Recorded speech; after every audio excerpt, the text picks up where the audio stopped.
Hey. Okay, welcome to the regular meeting of the Scio Township Board of Trustees for August 27th. We'll have the roll call, excuse me, and then if everyone would join in the Pledge of Allegiance. Hathaway. Present. Palmer. Flintoff, present. Brazeau.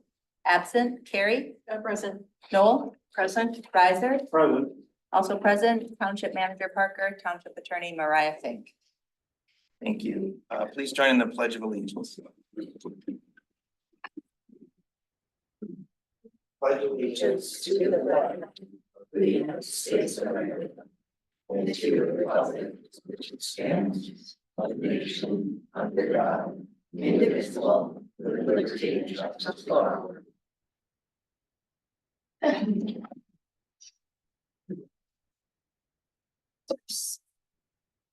It's not for me, but I saw it. Okay, so the first item is adoption of the agenda. There's a couple of modifications. There's H3 under the consent agenda. We wanted to modify the motion. I don't know if Mariah, if you had a chance to look at the Well, motion. maybe we should just, given that there's another attachment and a different motion, we just take it off consent to sort it out clearly. Is that easier? For the Dan Curler. Yeah. Yeah, probably. Okay, well, let's move that then. See, do we have, are there people here for that item though? A few. A few. Okay, let's move it to new business, but perhaps let's make it second to last on new business. So that would move H3 to just before L5. The other changes were to, we're going to remove the assessor's report because our assessor is under the weather. And so we'll hope to have that at our next regular meeting in September. And the other items were L1 and L2. That's under new business, adoption of the first quarter budget amendments and approval of a conditional offer of employment to Julio Barros. Would move those to the consent agenda if there's no objection. Are there any other changes to the agenda? Someone prepared to move the agenda as modified? I would, as modified, move that. Okay, moved by Riser, support by Palmer. All those in favor say aye. Aye. Those opposed? All right, we have an agenda. Communications to the Board of Trustees. They're all included here. And then one additional one we just got earlier today. I just handed it out there related to the interim manager search. Okay. And that brings us to introductions and recognitions. I believe Julio Barros is participating remotely. Is that correct? That's correct. I turn to you. Yes. Manager. Julio Barros is the individual that we're looking at for the part-time position for information technology, working with Chris Bailey. He has an extensive background, primarily working in the IT area with various organizations as an interim. Not interim, but as an intern. And it's recommended that we consider him for a part-time position, 20 hours per week with some flexibility, given that the first 2 weeks he will be working longer hours with Chris Bailey prior to him taking his leave of absence. And I see Julio and Aurora are both online here. I know. Okay, so you might, I don't know if Aurora's gonna say anything in addition, but you might want to start with her. Hey, Aurora, you are unmuted. Thanks for joining. Hello. Hi, how are you? Good. Hello.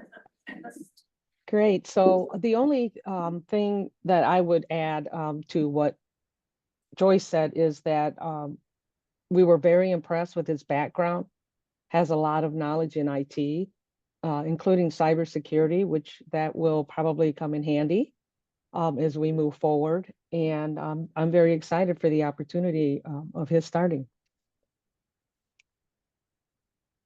And one quick kind of clarification question. I just want to clarify that this would be a regular permanent part-time position as defined in our handbook. Yes, it will be. Great, thank you. Julio, welcome. Hello, can you guys hear me? Yep. Yes. Hi. I actually not sure what I should say, but I just want to say thank you for the opportunity, and I'm very excited to start working with you guys. Hey, thank you so much, Julio. Sure, let's go ahead. Hi, Julio. This is Jillian Carey, trustee. Hi. Hi. I read through your resume and at the top, it says that you are looking for full-time by January of 2025. Yes. So you are okay with part-time, permanent part-time? We know that Chris will be gone for a couple of months and then you will be filling in, but after that, you'll be okay to go back to part-time? Yeah, so the reason that I'm looking for a part-time right now is because I'm graduating December. So I'm looking for the flexibility to work less because I'm taking my capstones this year, this semester, and that is probably gonna demand me a lot of time. So I saw this opportunity that I can still in the market learning while I'm like finishing my school. Great, okay. Just wanted to check in just to make sure that you were okay with Yeah. staying at part. I mean, we may have something in the future, but for now, yeah, thank you. Thank you. Right, are there any more questions? If not, thank you. Thank you very much, Julio. We're looking forward to working with you. Thank you. Thank you both. Thank you. All right, in that case, let's move on. Public comments. This is a time for members of the public to speak for up to 3 minutes on any matter under the purview of the Board of Trustees. Trustee Riser, will you serve as our timekeeper? Thank you. Just a reminder, we start the way that we do handle public comments. We start first with those who are here in the hall, then we turn to those who are participating remotely. Everyone has 3 minutes. And we ask you to respect the time limit and also to direct your comments to the board and not to each other, so that we can keep decorum and keep things sort of aimed in the right direction. Who would like to speak first? Please come forward.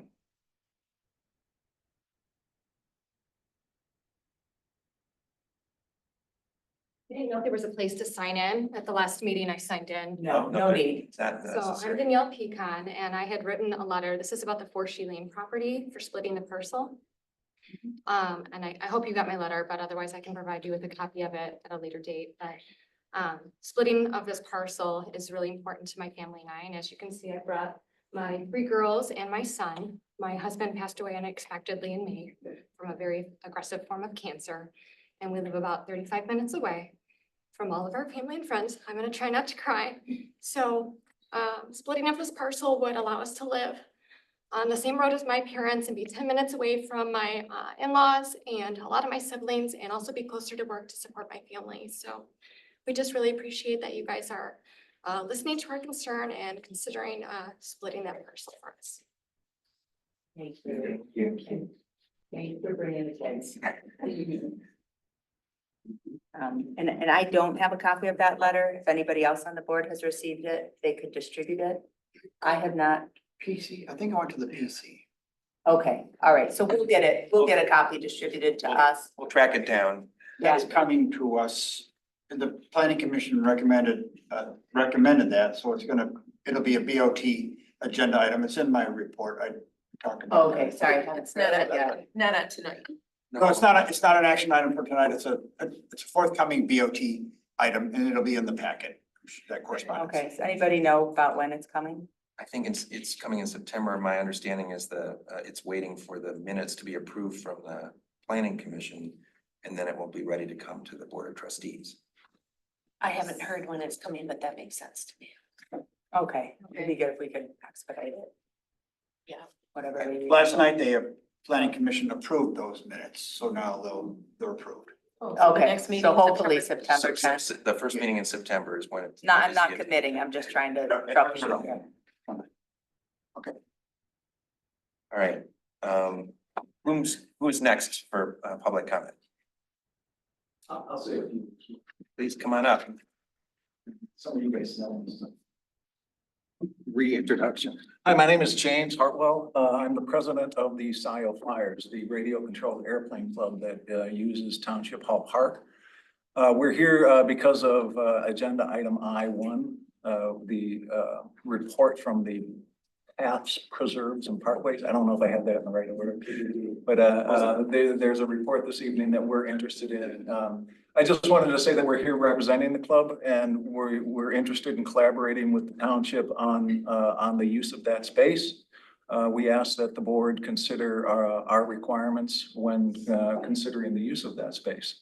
So that's why we're here. We have several members of our club in the room today, along with a couple of our officers. So we wanted to show that there is very strong interest in the use of that space, and we're here to work with the township and make sure we come up with some good ideas. Sure. Who's next for public comment? Please come on up. Good evening. Renee Klubeck, Scio Township resident. First of all, I'd like to thank the drivers of the new priority trash recycling and pickup. They have been considerate and doing a much better job on Knight Road and our private lane of Hopperton Lane. With that said, there is still problems, and I think the board should be aware. I only received this yesterday, so I couldn't send anything to the board, and I wanted to let you know. In May of this year, we received a bill for services. We do not participate with GFL. We do not have services. It was corrected with the help of Sean and Jessica and Sam, who at that point was with GFL, making a transition to priority. It was corrected. We got it taken care of. All was good. I have a brand new bill for 3 months of service, October, November, and December for priority. And the reason I'm bringing it to your attention is this is a business that is hired. I understand we have to have them, but I think you should know that there are still problems. And I don't feel that I should have to pick up a phone and stay on hold with priority or set up an account in order to talk with them, which is what they told me. So I am going to file another report with the enforcement officer with Sean. But I think there's still some problems, and I thought the board would want to be aware of that. With that said, again, the drivers have been polite, respectful, doing a much better job than we were having with the drivers with GFL. So I just want to say thank you for that and put it on record. Thank you so much. Sorry about the new problem.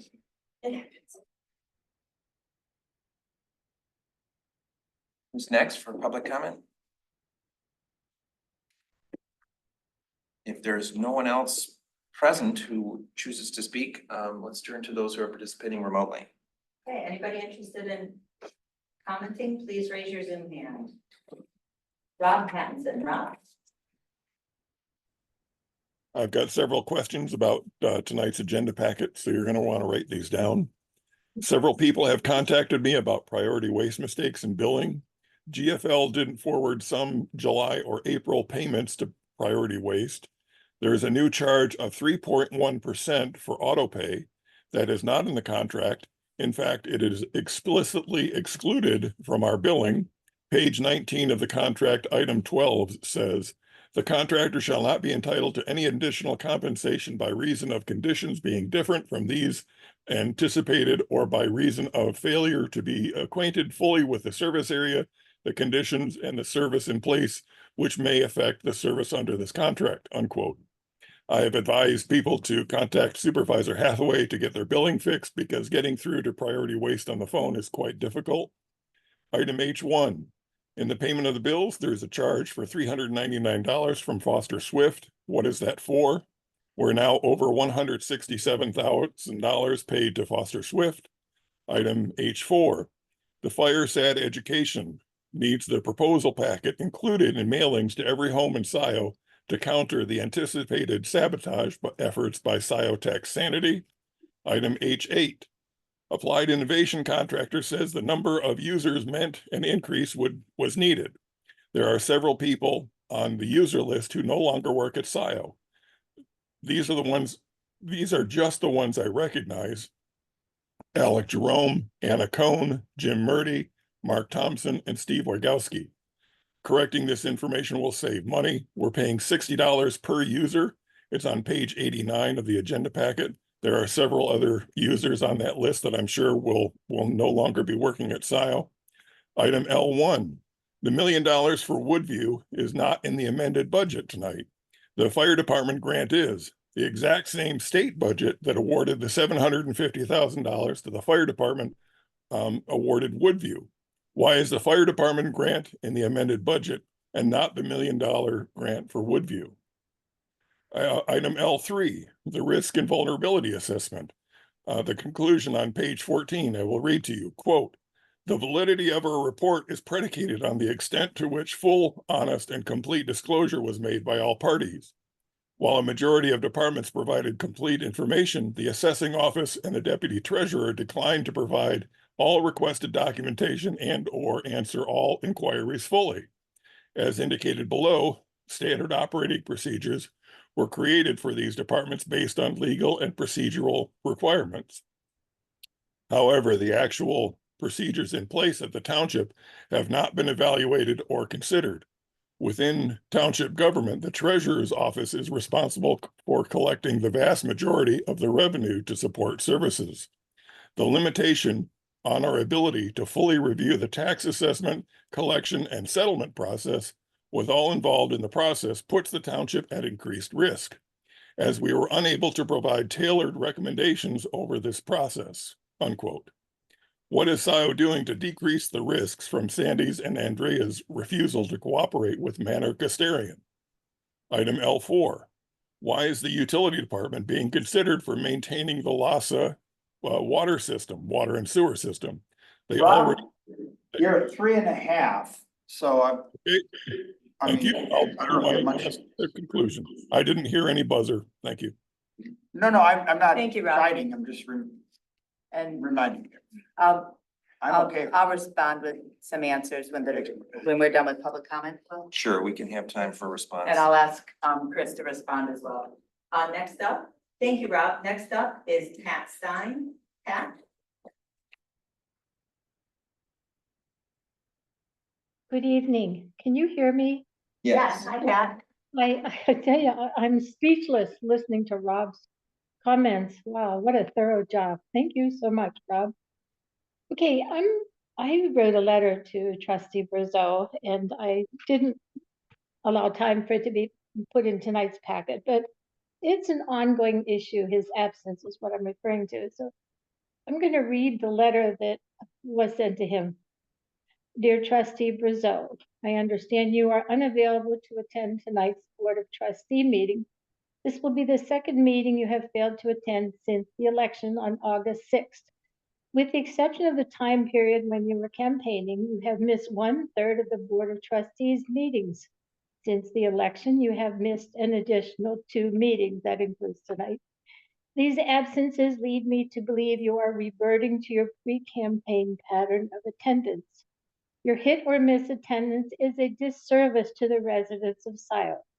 For that reason, please consider handing in your resignation so that a more engaged trustee-elect could be appointed to cover the last 11 weeks of this term. I understand that sometimes our meeting schedules have unforeseen events that impact our previous commitments. If that is the case, please give serious consideration to this request that allows for a trustee-elect to fulfill the balance of your commitment. Thank you for having served as a Scio trustee. Sincerely, Pat Stein. Now, this is an issue, and I hate to see it go on, and nothing gets done, and the position is not fulfilled. So, as board members, I really would like you to consider that if he does not resign and is absent again on the next meeting, that we just assign trustee-elect to fill the spot. It's only fair, and as a resident of Scio, I do think that we deserve to have a full board when one is elected or appointed. So thank you for your time. Good night. Thank you very much, Pat. Anyone else interested in speaking, please raise your Zoom hand.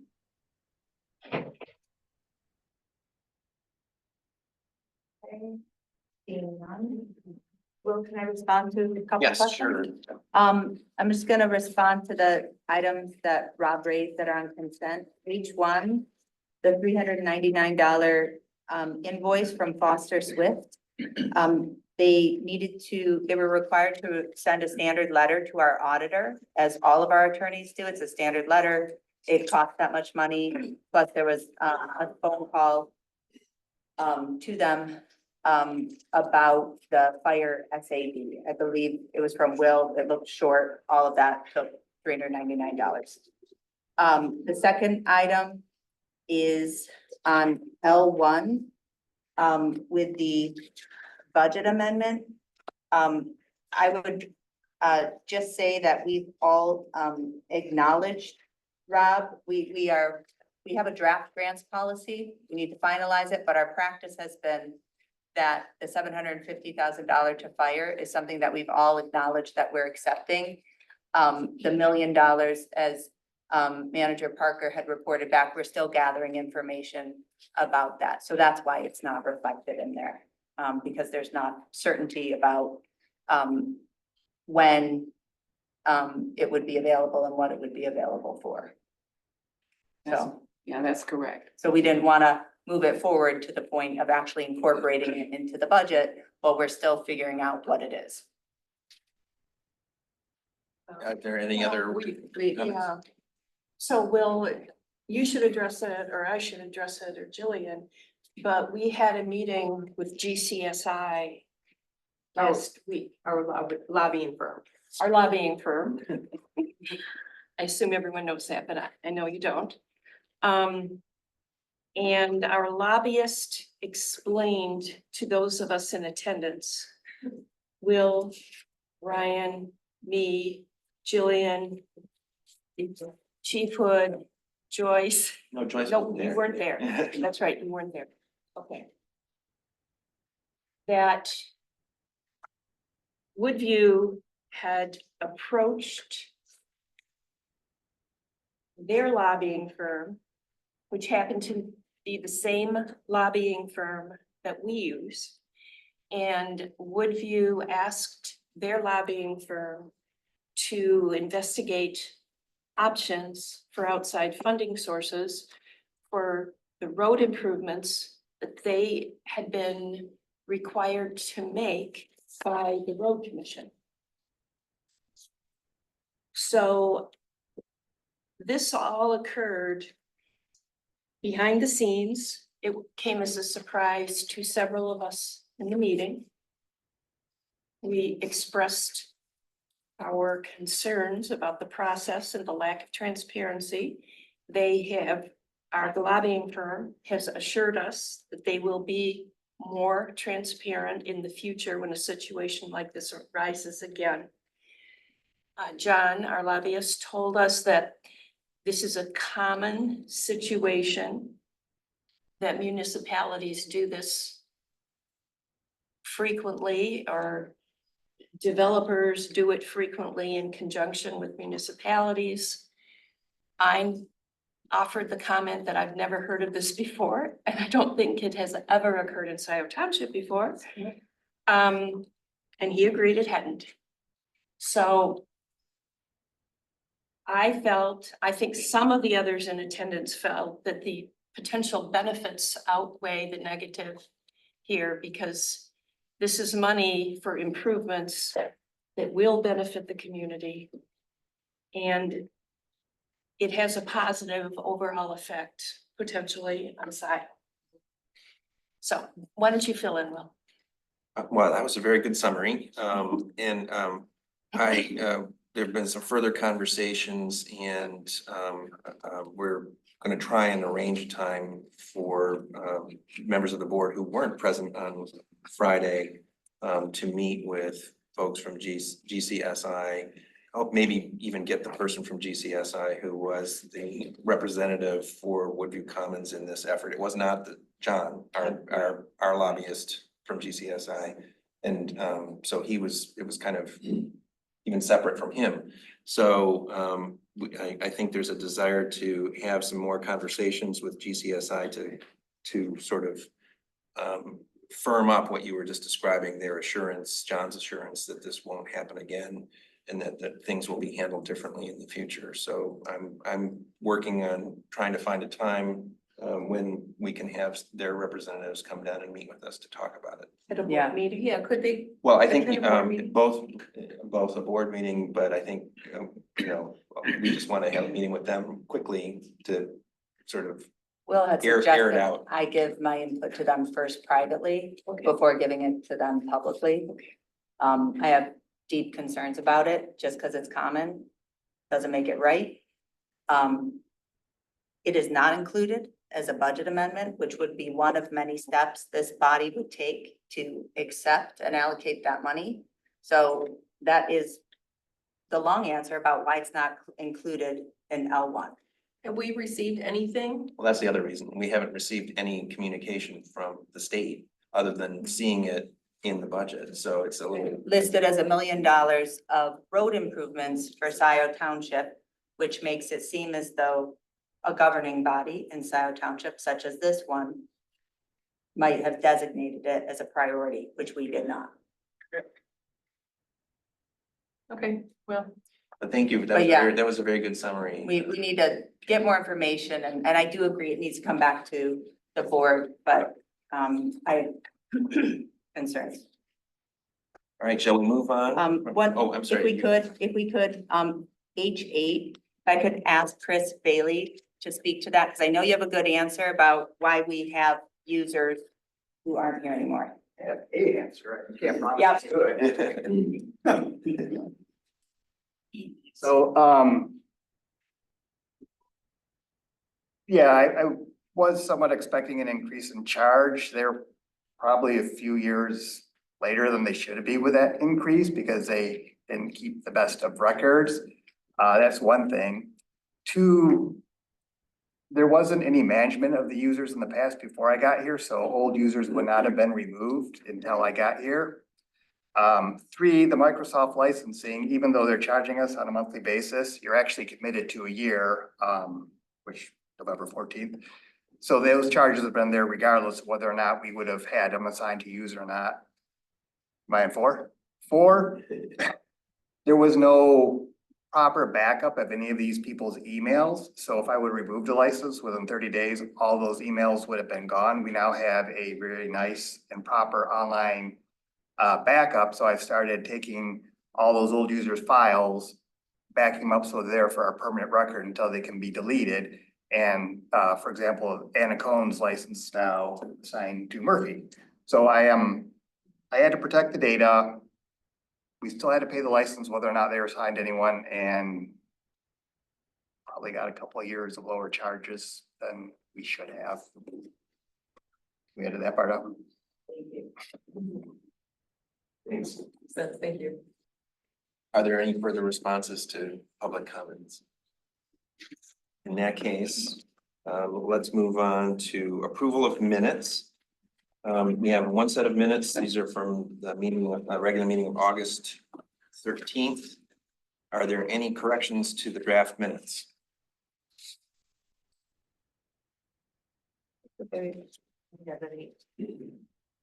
I would move their approval.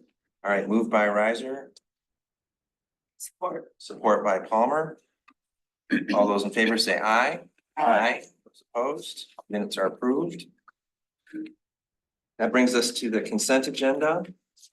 So the consent agenda, just to remind, has been modified. H3 has been moved to new business, and we've added L1 and L2 from new business to the consent agenda. Is someone prepared to move the consent agenda? So moved. Moved by Flintoff. Support by Riser. Support by Riser. I'm sorry, we have to have a roll call vote. Yep, and per our rules of order, tonight we're starting with Treasurer Palmer. Donna? Yes. Flintoff, yes. Carrie, Yes. Noel, Yes. Riser, Yes. Hathaway, Yes. consent agenda adopted 6-0. Great, thank you. That brings us to reports. So the first up is the Township Hall Park update, and I know we have a team of presenters here to talk about that.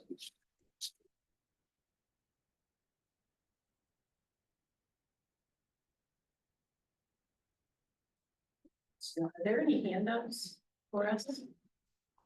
Nothing was in the packet. No one asked us to present handout, we're just getting an update. That's fine, that's fine. Thank you. So please introduce yourselves and then take it away. So I'm Roy Townsend, one of the co-chairs on our Parks, Pathways and Preserves Committee. Rita Horn is also a co-chair on the, we've been on, I was on TAP, she was on Advisory. Parks Advisory. We've been involved in parks in this township for quite a while. And then our newest member is Murphy Harrington. She's the new director of parks. I think some of you may have met her. Thank you, Township, for hiring her. I think she's gonna do a great job. We've worked with her now only 3 weeks, something like that. 7 days. 7 days, something like that. She's gotten a lot done those 7 days. So we're excited to have her. Obviously, Anna was a great addition. Anna went on to do other things. So we've had her void since January. I can't remember. Did she leave in December or I think January? End of January, beginning of February. I don't know. Okay, anyways, so we've been sort of working without a director, which is sort of challenging because we're a volunteer committee and trying to get things done. Chris Chang has been helpful, but he's stretched pretty thin himself. So thank you for bringing Murphy on board. So I think, moving forward, we can get a lot of things more done. So Joyce, thanks for inviting us to come and talk about Township Hall Park. We'll give a little bit of background, and then go a little bit what we've been working on and open up the questions. And, also last meeting of flyers came, so we talked a little bit about that. I guess historically, the flyers have been flying in this area over 30, it's between 34 and 36 years. I've heard both those numbers. So they've been back here using this land for a long time. And I think it's been a good relationship for the township and the Flyers. I know the Flyers are excited. A lot of people may not even been aware they've been using it, but they've been using it and maintaining it. That's the other thing is they put a gate up. They control people getting in and out of there. They do the mowing. So they've done a lot of service to the township. Right now, we have, I think, a year-by-year lease with them. So I'm not sure what was in place before that. At least there is a year-by-year lease, so it has what their requirements and ours that help clean things up. There's obviously some liability with them flying the planes, but they're well aware of all that stuff. So I think, they're a very professional organization. That, meeting with them is like, okay, things like all the I's are dotted and T's crossed on that part of it. And as far as township parks go, this is the only active township park in Scio Township. We have a lot of preserves, and the difference is a preserve is more a natural area where you do walking and hiking, like Liberty Pond, Van Curler, Marshall, what's the one out in Baker? Sloan, exactly. So you're gonna go there and enjoy nature, right? This area actually was more considered an active park. And if you look at the pros plan, previous pros plan, and the most recent pros plan, that's what it was considered. And what the difference is, active park, that means you can do recreation, like, having walking trails would be in both parks, right? But you could have a playground, you could have a dog park, you could have active, like soccer fields, you could have flyers there, right? Those type of things are activities in an active park. And that was always set up. And part of the reason, I think, looking at the pros plan previously, and the most recent one is when you're applying for MDNR funds, you need to have a balance of both active parks and passive parks. If you just have one, when you're trying to get points or get money from the state, they look at that. So that was one of the things. And it's centrally located and it on, used to be on a bus line, but it's on areas, there's gonna be bike lanes and bike trails, so people can actually get to here. A lot of our preserves are not easiest to get to, as far as walking or biking. Most of them you have to drive to. So this park, actually, you could eventually walk to this park and drive to this park.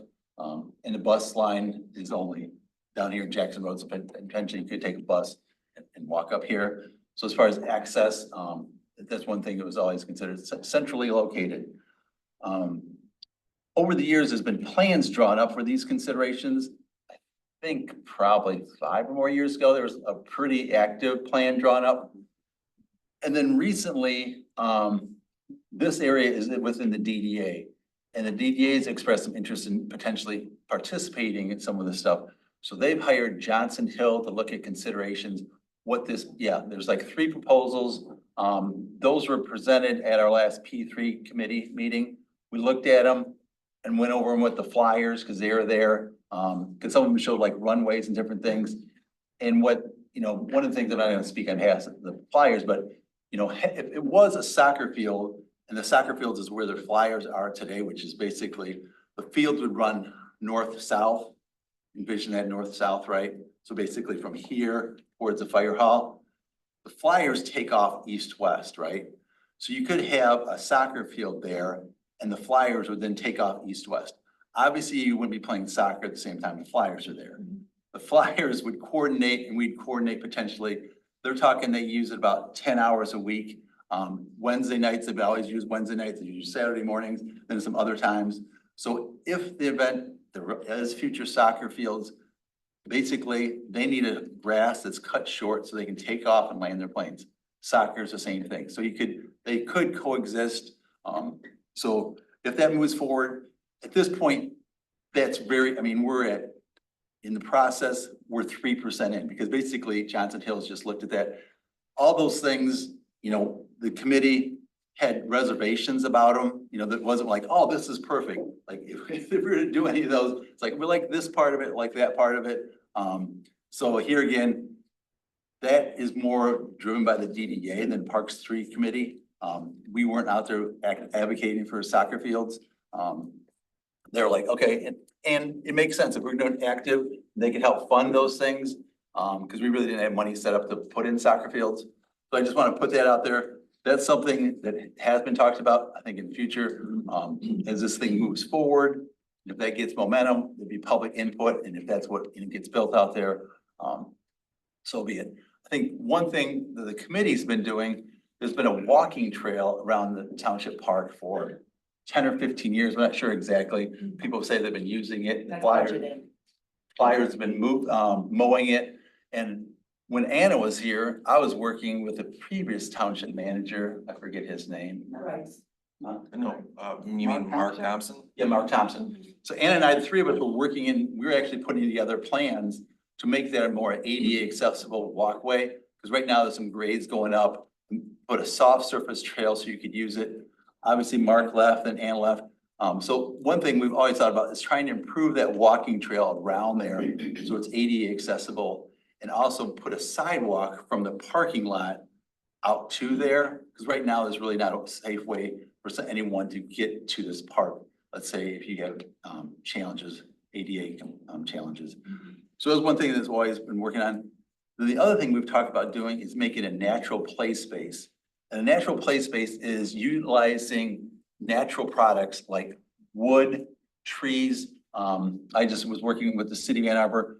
We had to take down one of our trail projects, 150-year-old bur oak tree was dying. We converted that into a play structure, basically, so people climb on. So I mean, myself as a kid, you go in the woods, you'll climb on trees, right? You climb in different things. This, they converted it to a play structure.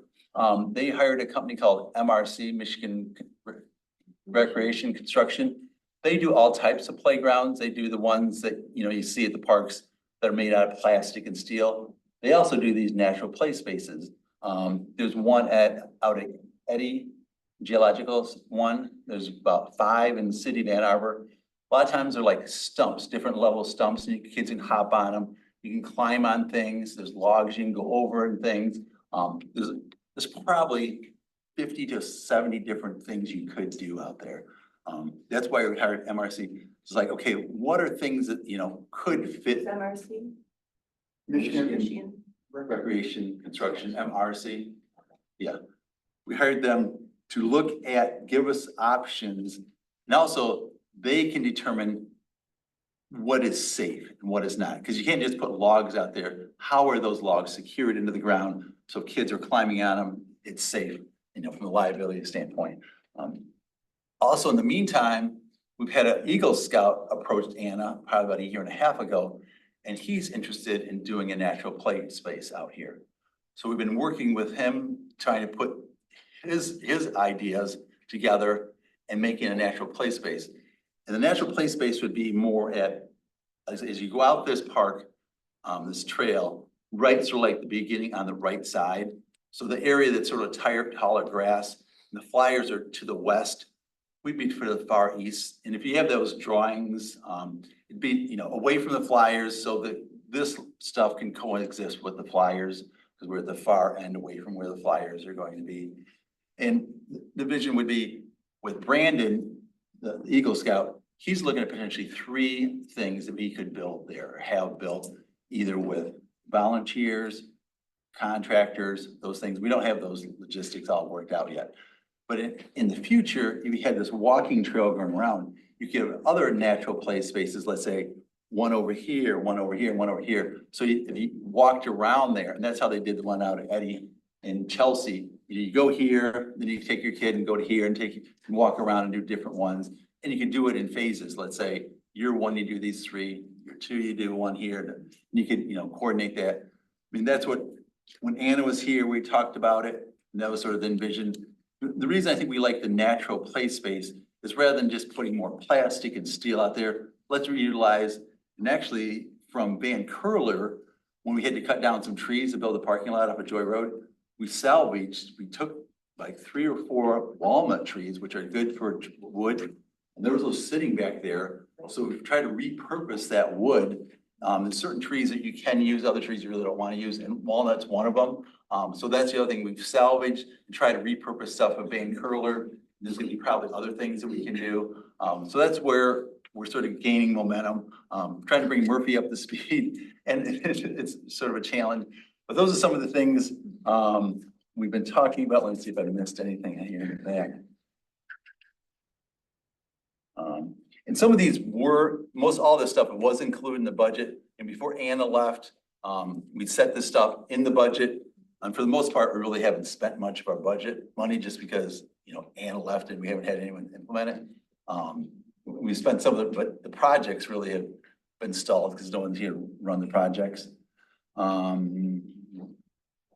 So I think that's it. I may have missed something, so Rita, Murphy, I'll let you guys chime in, and then if you guys want questions. Can I about this? Okay, so, in our budget for Township Hall Park, well, I'm sure these were in the budget because I worked on it with Anna, but, this sheet is from the pros plan, and it has an outline of, for each park, what kinds of improvements we were, really focusing on. And for Township Hall Park, some of those things were the accessibility route from the parking lot, the loop pathway. And one thing that if you have things, you need to have a very small percentage of your property be ADA in order to get some grants and things. You can't just ignore that. And this would be a really easy target to hit in satisfying some of that.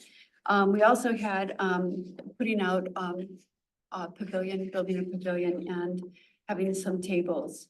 The play structure is what we have decided to do something with using nature play space. And when we talk about building a nature play space, there's sort of like elements of natural play spaces. So you might have a sandbox, you might have, you know, a climbing structure of some kind, you may have some kind of tunnel to go through. I don't know if we would do that, but a berm or something that, you know, it's a little feature that can be standalone, but usually they kind of complement each other.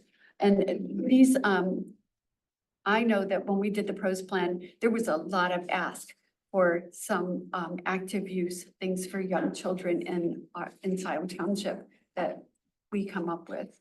Also having some benches around the trail, if you're taking care of an elder and you're walking them, that can be really important. They probably couldn't even walk the whole thing. So to have them be able to sit down.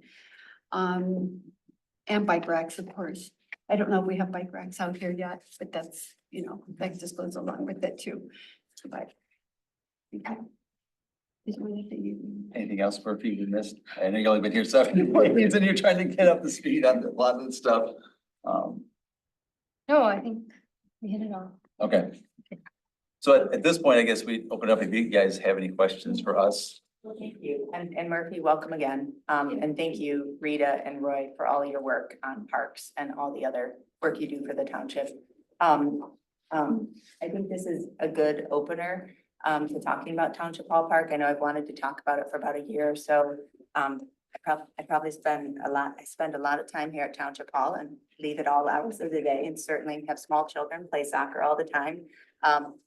Like watching the Scio Flyers too, but have always had concerns about, the security and maintenance of making that an active use. So definitely think we need to kind of talk about that. And not right now. I think we should have, when I looked back on it, aside from the pros plan, which gives kind of concepts for every park, I don't think and aside from putting in the money for I think it was 200,000 for the limestone walkway to make it accessible, and there might have been the other elements in there too, Rita. We've never talked about having a park back there.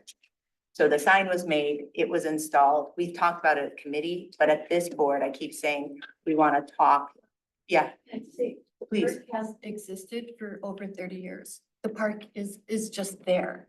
The sign has been sitting, waiting to be installed for about 4 years. We had it made a long time ago. Oh, okay. And so it's just been sitting, and when we put up the Van Curler sign, we decided to go ahead and install the sign that was waiting to be put up. Gotcha. Yeah. So these are things that have been in the works for a long time, and the park has been there. No, absolutely. People but run their I don't dogs, think we anyone lease knows it it's to the there. flyers. It's certainly not to, what I mean is there's ideas for a soccer field, there's all these different ideas. And so it would be good to kind of maybe, Murphy, as you kind of get acclimated and kind of look at these options and the budget for things, that we kind of have some deliberation about what direction to go. Because all of them sound promising, but they're very different, right? A soccer field versus a natural play space, right?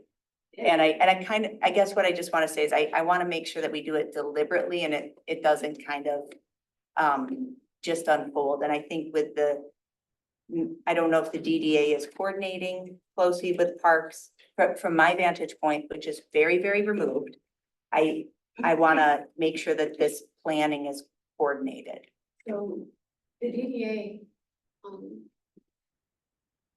sort of has offered, I don't know how to exactly word this, but they have would be willing to do some financial help with working on some of these things, but it's all contingent on the soccer fields. Okay, so we've been talking about a lot of things.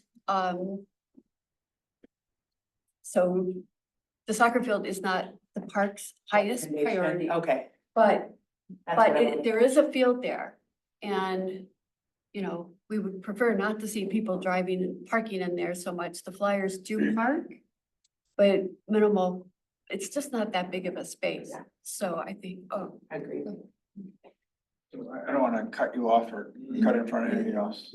No, I just think, just the maintenance and safety and just kind of the overall plan for it is something we should figure out a process to have maybe a workshop, a work session, something, parks and the board together, kind of decide what direction we're going when we're ready. Just to clarify, we have met a couple of times jointly with the DDA, so we are, it's not like they're doing their thing so we have, when they Johnson Hill developed that, they shared it with us. We haven't met since that was put together, so we Okay. haven't really reviewed it. We presented to our Parks 3 committee, but we really, haven't met with the DDA since then, so that's where, and I would agree, we have a lot of ideas, but we really haven't, it's like, okay, this is the list and, okay, over the next 5 years, this is, and we were sort of getting there with Anna left, Murphy, and so I would agree, having Parks sit down with, a working session with the board would make a lot of sense and, get community input and find out Yeah. what does the community want and what does the township board want, and, so. So regarding Johnson Hill, I know that they were contracted and they provided some sample workups. And while not in today's board packet, they are in the August 14th PPP. So you can see what some of us have printed out. So there are drawings. I think it's accurate to say that the PPP didn't love any of them, and nor did the flyers, because some of them had runways that go north to south, and they gotta generally take off into and land into the west prevailing wind. So they need a runway that's goes east to west generally. Am I right on that, flyers who are in the hallway? In the hall. So and some of them had like 4 soccer fields, and the PPP thought, do we need 4 soccer fields? Can we have Very one? expensive. Can we have one, maybe one soccer field? They also didn't have a dog park, and I know the pros plan had comments, so some on the PPP thought that a dog park, a small dog park. So I think, are there plans to ask the contractor to go back and incorporate maybe one big and one smaller, or just one soccer field rather than a whole slew of soccer fields and maybe a dog park, and then something with east-west flying and dual use in mind? Are those discussions happening with Johnson Hill to come back with something that reflects that input? We have our comments, but we needed to probably sit down with DDA and Johnson Hill, and obviously Murphy just coming on board, but that'd be the next steps. These are the things, like you said, one was the runway. It can't be north-south, it has to be east-west. And, and there really wasn't a need for a separate runway per se, like some of their drawings showed. So like, no, really they use grass. If we had soccer field, it'd be grass, so they We don't need a could go. paved. Right, we're not gonna put a paved, and a lot of the trails, we're not probably looking at paved trails, we're looking at soft surface trails. So there's a lot of things This that, just seems so out of sync with what we've done. And the PPP wasn't in love with like asphalt driveways back there and asphalt parking back there. Right. By that I mean they. Yeah, and these were the only things I saw, so it just So, seemed out. So I guess, and I don't speak for this board, but I would think that this board might want a different, like another version that reflects those things, maybe fewer soccer fields. I don't know. And I think that somehow we need to talk to the DDA. I think we need. Come together. Yeah, just more conversation. I know Murphy's getting her feet under her and, can maybe pull together these, could you lay out those various kind of concepts, Roy? And there's probably more, but maybe just lay them out, budget, pros and cons. And then let's all have a joint meeting and deliberate. Well, I think the idea, PPP, the idea. I mean, the board, PPP. whoever needs to be involved. Okay. I think the idea of having the 3 concepts was to elicit feedback from some of the constituencies, like the flyers that hadn't been part of that earlier conversation when the representatives from the DDA and the Parks, Preserves and Pathways Committee met. But these are all very similar. They are, well, they're trying to incorporate in different ways the input that they got. I think they just didn't have enough, all of the input from all the different constituencies. For example, this is sort of to be shown to the flyers to find out, does this even work? And the answer was no, not really. And so I think the next step is what Trustee Reiser is describing, is to, sort of give the feedback, the additional feedback back to the design firm and get another concept or another couple of concepts that incorporate this additional information. And to continue the conversation and to pull in the board when it gets close to, making a decision about moving Well, forward. even before we get close to making a decision, I mean, Roy kind of laid out like a natural play space, walking path, kind of more of a Zen, more preserved type. This is a very, very active. I think about noise. I wonder about lights. I see pavement. It's very different.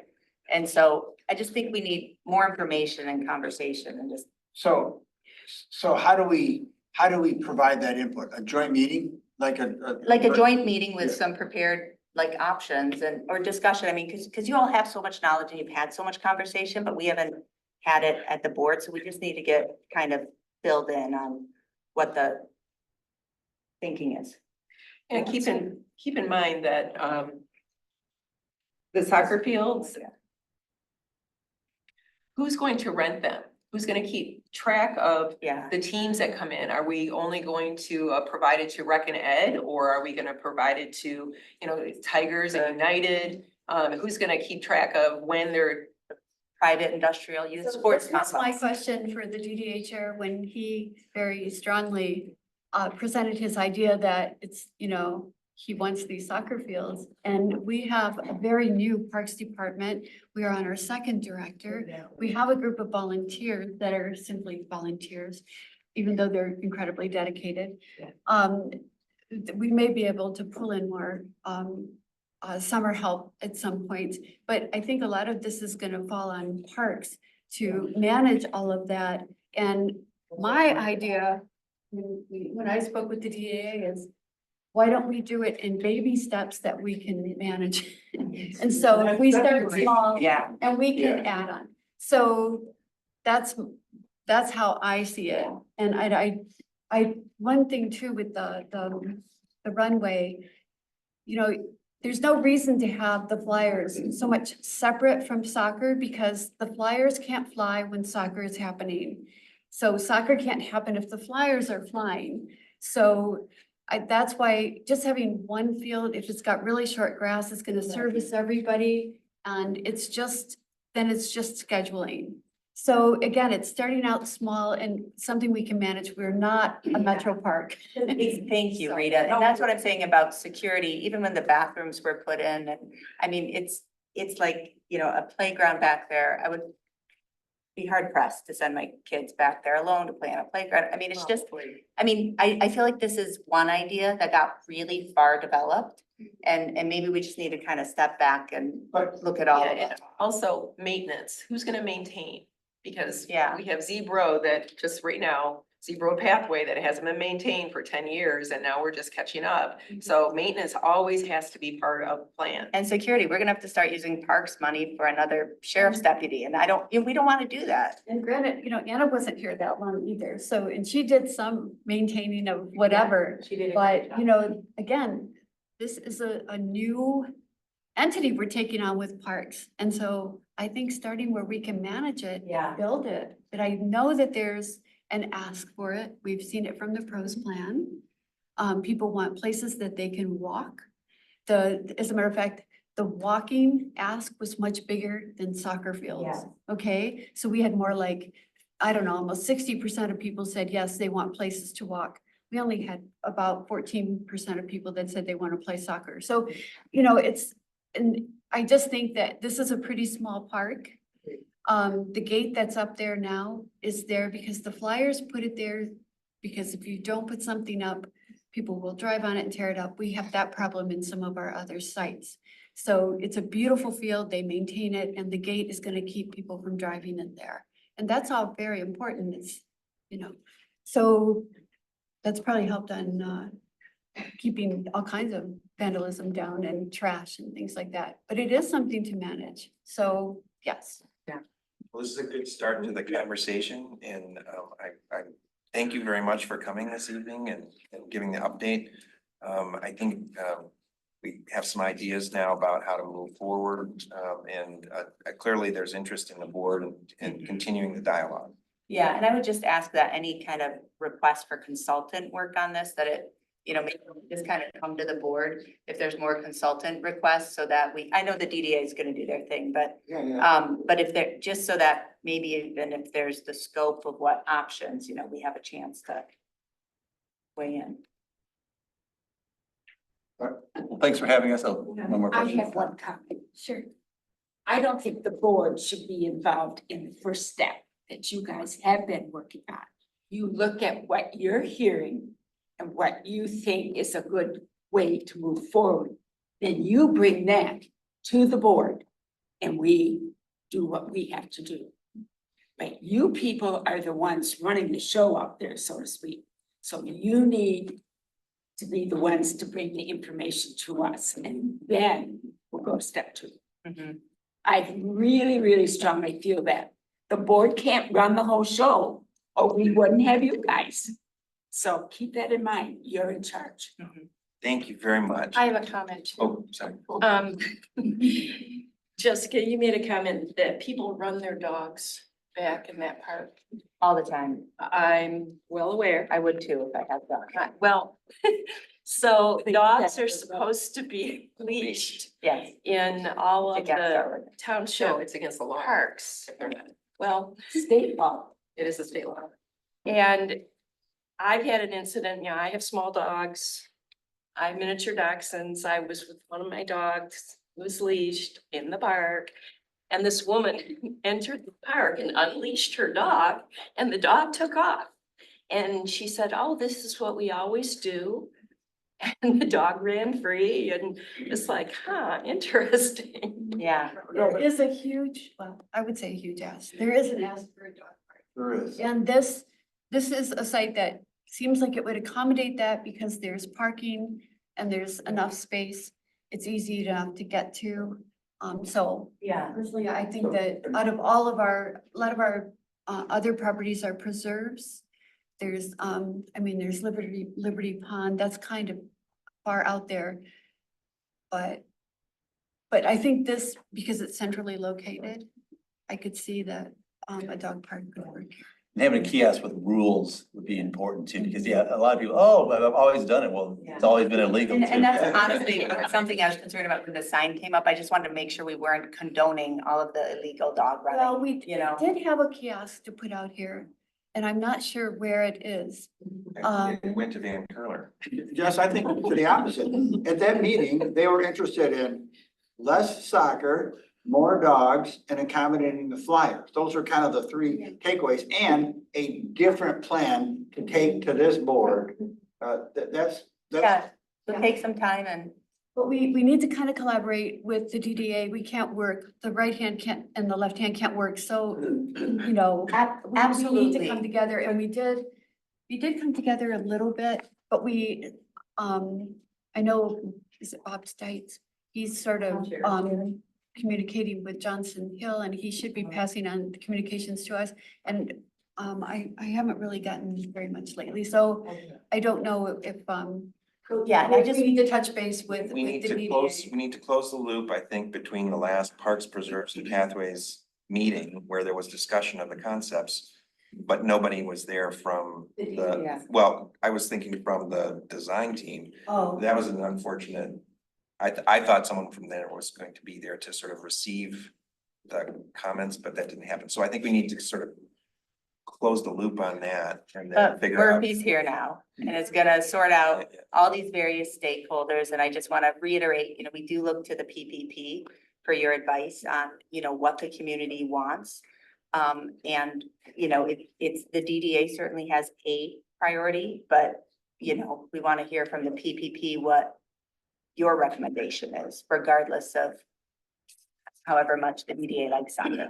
And also, that's not our only park in the preserve, so it's not like this is not the only thing Murphy's working on. She's got a lot, you know, we got all the other parks and preserves that we're trying to, you know, get her up to speed on. And we actually. Thank you again, and thanks, Murphy, for coming on board, being ready to tackle all these different things. Thank you, Roy. All right, thank you. Thank you.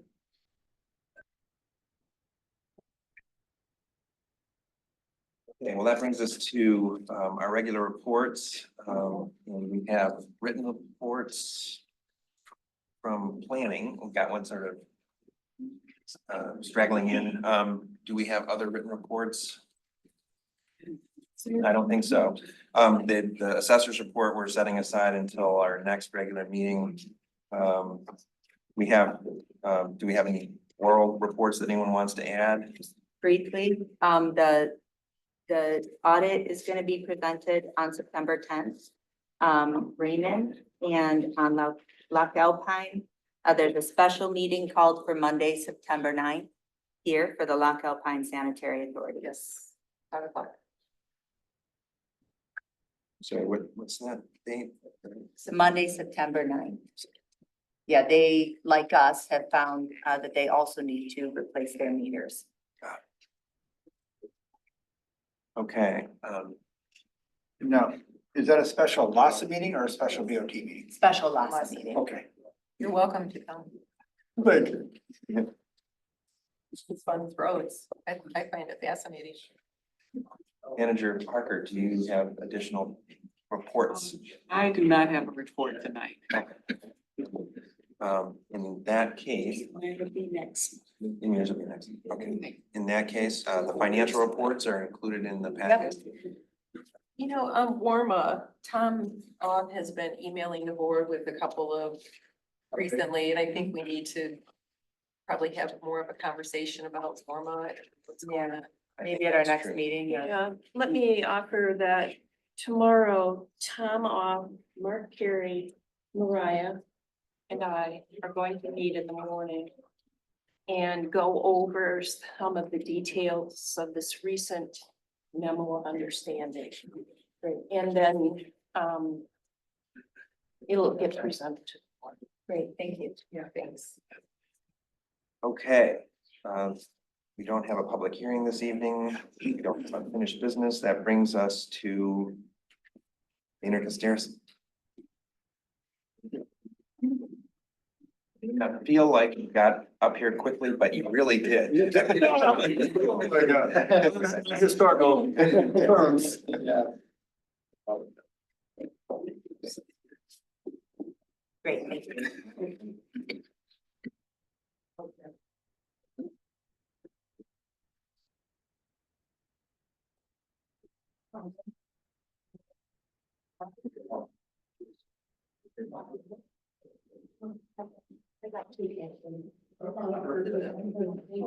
Supplementing what is in the packet now. I think this is their policy. They are, so what you have in your hands, they're excerpts from the report just to facilitate the presentation. So we're not going through 104 pages. I enjoyed the report, by the way. I read all of it. I'm glad to hear it. Excellent. Well, I will go ahead and get started. You may remember I am Bethany Verbal, a senior manager with Maynard Casterison. With me, of course, is Rod Taylor, also a senior manager with Maynard. So we are here to present the draft control and efficiency assessment. Kind of as I briefly mentioned, this is strictly excerpts from the report to kind of facilitate easier presentation. Obviously, you all have the full report in front of you. But so I will kind of start going through, kind of explain the various sections of the report. I would just ask, it's a long one, so let's hold questions until we've gone through all of the recommendations, and then Rod and I will be happy to answer questions. So again, thank you very much for allowing us to work with you. I'm excited to present this. So the first thing that you'll see in your packet is the fraud triangle. I always like to include this in any internal control vulnerability assessment report. It's not saying that there is or isn't fraud. That's not what this is indicating. What this is indicating is that every recommendation that we have, whether it be internal controls, whether it be efficiency, comes through this lens. Because we know that if there's going to be a problem in internal controls, there's going to be fraud, there's going to be these three elements. There's going to be an opportunity, there's going to be pressure, and there's going to be rationalization. And what we can truly impact is opportunity. That is what internal controls are designed to do, is to break that leg of the triangle. So this is really just to give that lens, to give that context, so that when we're looking at these recommendations, knowing that any recommendation for internal controls is with this in mind. And when we're making recommendations about efficiency, it's efficient to have one person do something, but it's bad internal controls. So we use this lens for both aspects. So then if you flip in your packet, you'll see what's called the control matrix. So just kind of an explanation. You saw one in orange, the control matrix, one in blue, that is efficiency. The intention of this is to give us a visual representation of where we want to focus our attention. So if we have something that's all the way to the right and all the way in the upper corner, as you can see from the kind of axes, that's where we have our most risk, and that's where we're going to see the greatest impact. So I want us to focus first on those upper right-hand corner items. The bottom left, they're still good recommendations. We still should implement them. But they're not something that I'm saying, let's get on this tomorrow. So this is really to help us prioritize and make sure we don't try and do a complete overnight overhaul, because those aren't successful. We know that. So with that said, we get into our control recommendations. So the first one, and know that this is a very common recommendation, not just in municipalities, but across industries, is continuity of activity. Every single vital financial process absolutely must have a backup. The backup must be trained. They must do it periodically. It can't be something where we trained someone 5 years ago and all of a sudden we need them to run payroll. So that is, it's a must. Obviously something that just, to kind of acknowledge the township is considering, is working towards, but that is absolutely one of our highest priorities. Looking at vendor onboarding, this is something we can actually do in BSNA. It's providing some additional controls before we add a vendor to our system. Again, looking through that lens, we want to have good controls before payments even go out the door. Vendor audits, not something we recommend doing every year. You don't need to, but it is something periodically you want to go through your vendor list. Do we have duplicates? Do we recognize them? Are there any where perhaps an employee address matches a vendor address? It could be fine. It could be indicative of a conflict of interest. So this is something we do for a variety of organizations. It's really kind of that gut check on our vendor list. Cash handling process. Some recommended modifications to this. The township absolutely had and has a practice for cash handling. This is strictly documenting it, making sure that no matter who comes in the door, we have that process well documented. Looking at the property tax collection period, just making sure that we are following the General Property Tax Act for when we can accept property tax payments. In the utility shutoff process, we have our municipal code, we have a general practice, but we aren't always following that. So we want to make sure that we are consistent. So if we need to amend our code, then let's do that. If we want to adhere to it, then let's do that, but be consistent across the board in our practices. Same thing with write-offs. We currently have a practice, but it's not documented. It's not part of a policy. So making sure that that is documented. And again, we are consistent.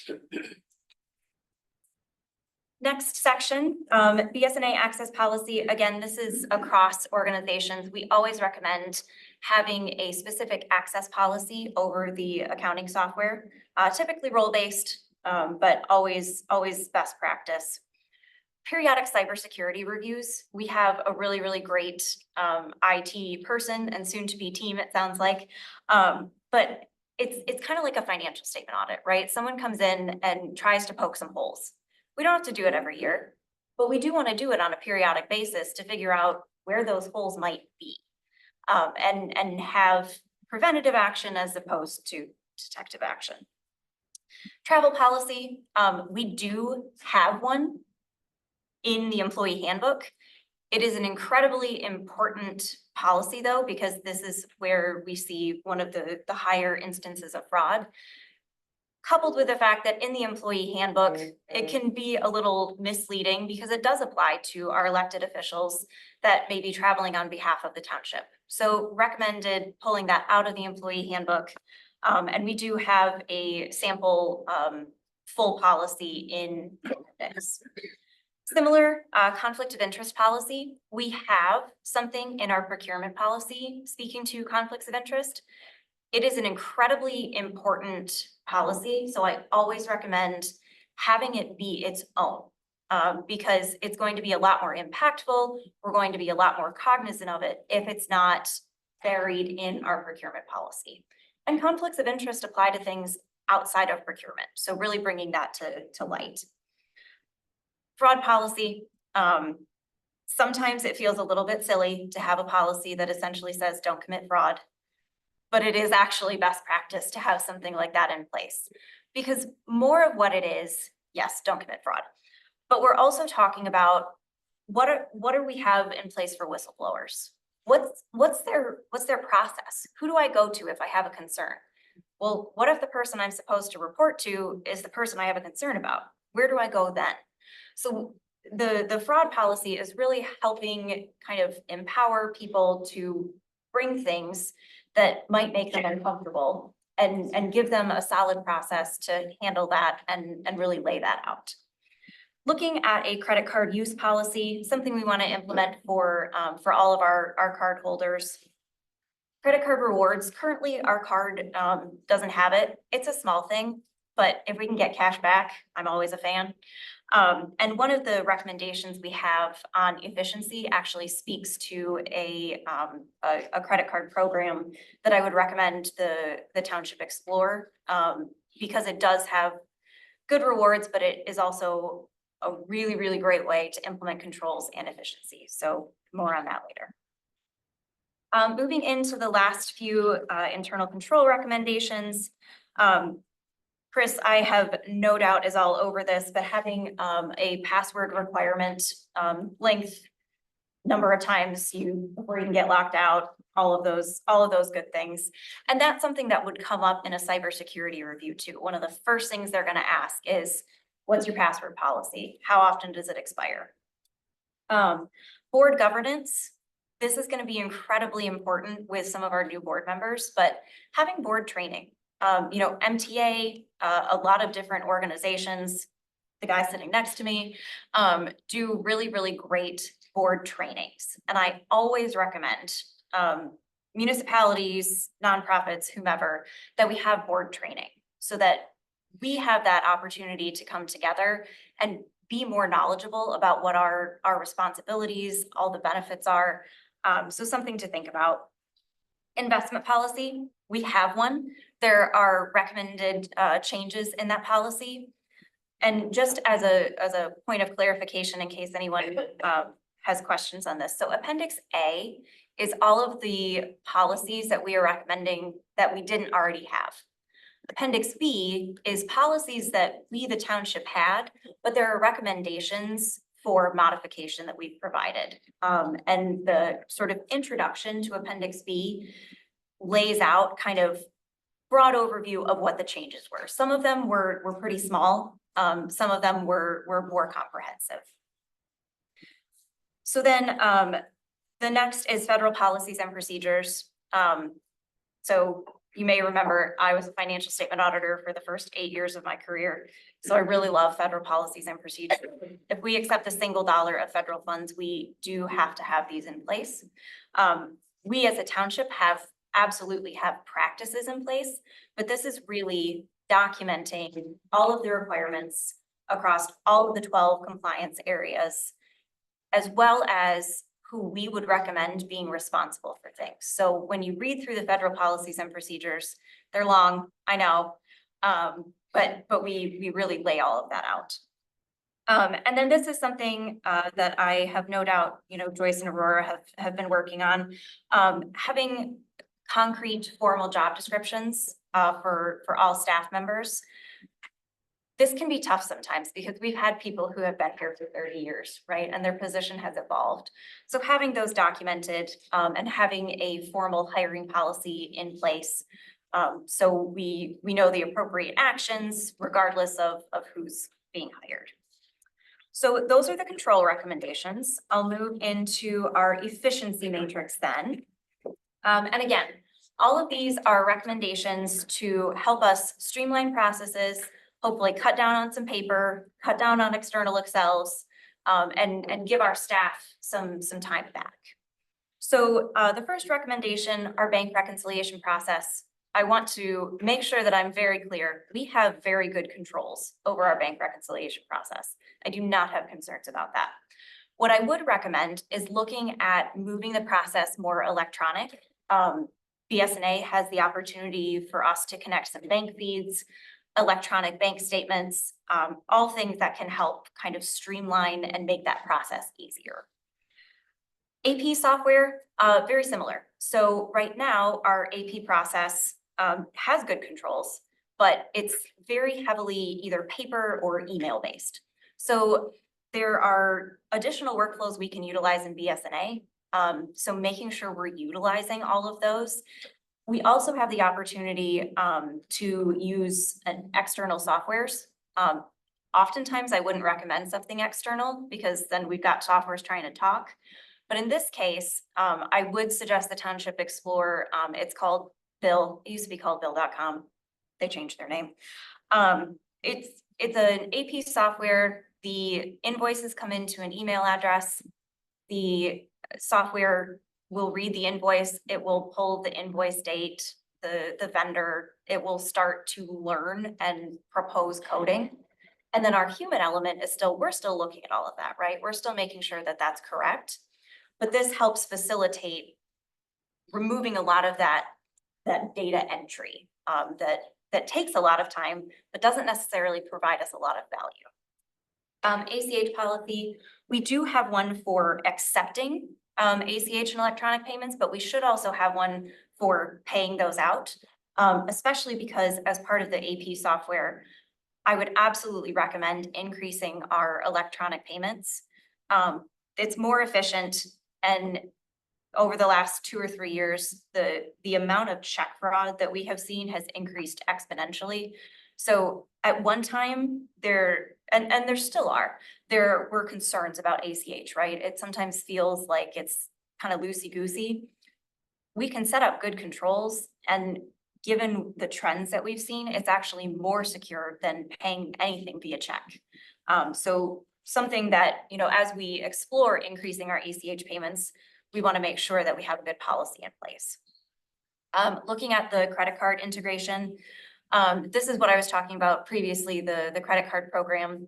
It's a program that works with Bill. It's called Spend and Expense. Basically, any card holder, they have the app on their phone. They take a picture of their receipt. They code it to their limited chart of accounts, and we can actually import that into BS&A. We can also do all of the approvals through the app. So the person's department head or manager, they get a notification that says, hey, can you approve this? They can say, no, why did you purchase this? Or yes, but this looks like it's the wrong GL code. So we have a lot of flexibility. We can create virtual temporary cards if someone is going to a conference and perhaps expense reimbursements don't work for them. So lots of benefits that will, again, greatly decrease the amount of manual data entry that we're doing. Similar payroll review, again, we have good processes in place, but we've got like paper or electronic registers outside of the system. So let's do the workflow in BS&A. We can, and then all of that documentation and all of that approval lives in the system. Similar timesheet process. Currently, we have paper timesheets. It's not bad, but it's not best practice. So looking at like a timesheet module to allow for, you know, better clocking in, clocking out, that will import right into the payroll system. So again, we're getting rid of manual data entry. Implementing a formal budget process. Again, we have practice. This is just documenting and making sure that we have all of the responsibilities clearly laid out. Record retention policy. We are following the state of Michigan policy, but I always suggest the board formally adopting it. It brings it more front of mind, and it also allows us to better customize who is responsible for what aspects. Capital asset software, happy to report that this is actually already done in working with Plant. Township manager and the finance team has gotten this implemented, which is fantastic. It's a great way to track things so that we're not going at the end of the year combing through 300 pages of general ledger to try and find the 5 assets we added. Along with that, I would recommend a capital asset policy, formally documenting this is what we consider to be a capital asset. This is formally established the useful lives of things. This is, you know, whether we consider things as part of a group, whether we consider them individually, making sure that we're in line with all accounting requirements. Looking at policy accessibility, making sure that all of our township policies are easily accessed internally. Whether that be a SharePoint database, whether that be, you know, part of our software that we use for like our website and our agendas, having that accessibility. Purchasing and bid policy, again, we had one. I do have recommendations to streamline things and we're a larger municipality, right? So sometimes the thresholds that we set made sense when we set them, but we've grown. So we want to look at the thresholds that we have in place to make sure that we're not bogging things down unnecessarily. BSNA functionality, this kind of goes hand in hand with the next recommendation about grant management. I haven't come across a single municipality that is using every single aspect of BSNA to its fullest. So sitting through formal training, anyone that is going to be involved in the various aspects, BSNA will come out and do training. There is a cost. I still would absolutely recommend it. And that comes along with the 14 or number 14. We have the ability within BSNA to do a lot with grant management. And we do sporadically, we do with some grants, but it's not consistent.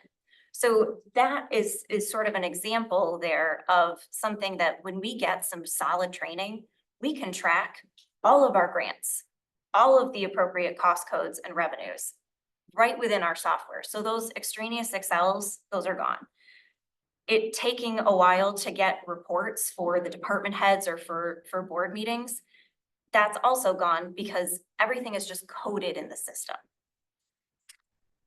And then getting to our last few here, fund balance policy. Again, we have one proposed recommendations for modification. Chris and I talked about this when we sat down, but having a support ticket system.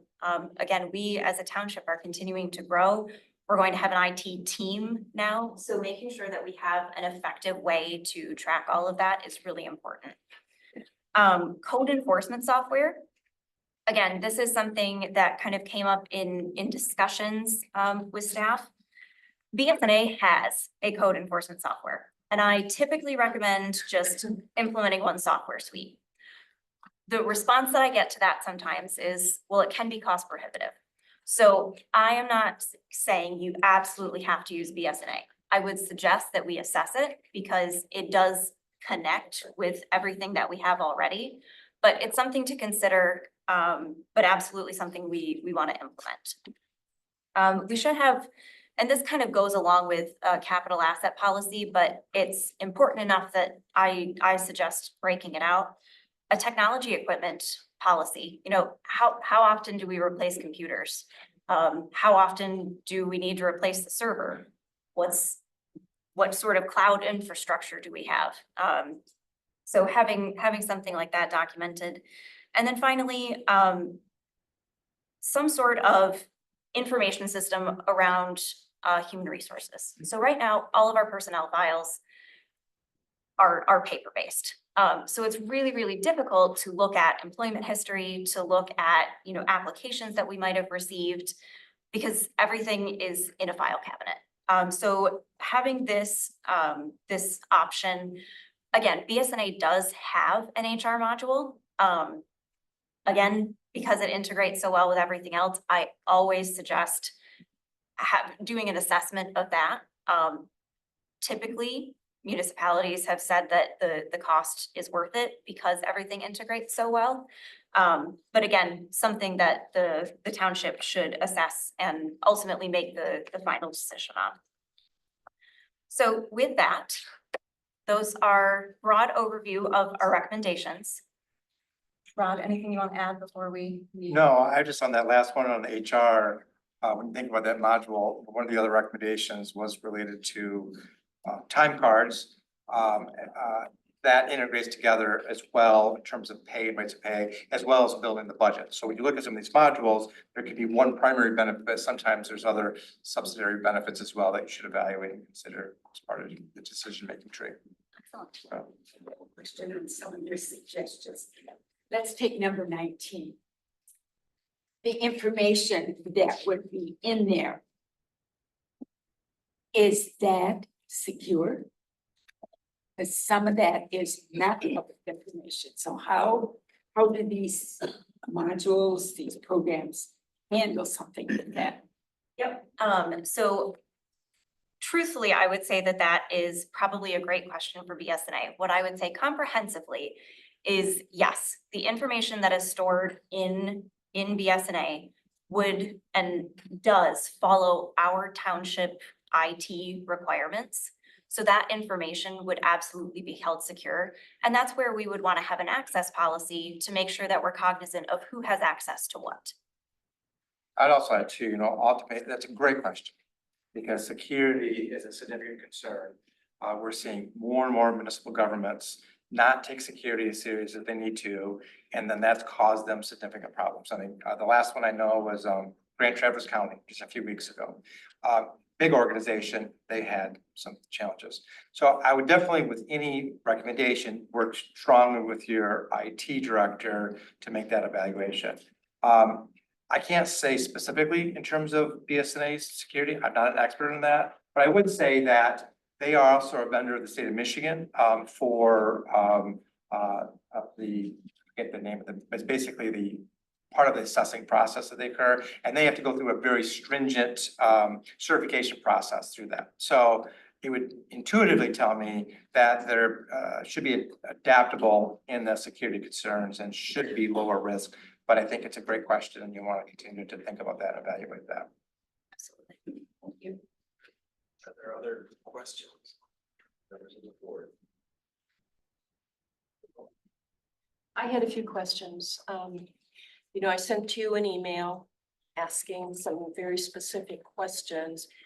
And I expressed concern to read that the assessing office and the deputy treasurer declined to provide all required documentation and or answer all the inquiries fully. So you go on to mention that because of this, actual procedures in place at the township haven't been fully evaluated or considered. So I'd like you to address that a little bit. I'm puzzled. I don't understand why this happened. And I want to know what information you might get if indeed you had the answers that you didn't get. And what else would you know? So there were certain aspects of the process that, as we mentioned, people were not comfortable, willing to share. So specifically surrounding the tax settlement process and some of the more detailed information on assessing. So we do have standard operating procedures, and I do want to be clear that the deputy treasurer and the assessor did go through the standard operating procedures and provided feedback, which I greatly appreciate. But there were certain aspects that we did not get information on. So we would be remiss as Boehner to not at least state that there were aspects we didn't review. There is an inherent increased risk because those weren't specifically reviewed. And how much risk does it put the township in? I don't know that I could specifically quantify the risk. There specifically, it's the tax settlement process. And again, some of the more detailed aspects of the assessing process that we don't have fully fleshed out. And do you think, is that necessary to have? It is always best practice to have all aspects of a process documented and reviewed. And that's part of what we paid you for.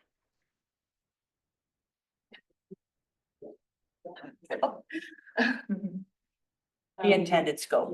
Yes, that was the intended scope. Yes. I don't know, Donna, do you have any comments on this? Not tonight, I don't. This is our topic right now, so it's relevant. We've talked about it in-house. And I would rather not talk about it now. I would be glad to share the conversation with you as to what they struggled with. They did get information because I was able to provide some of the stuff.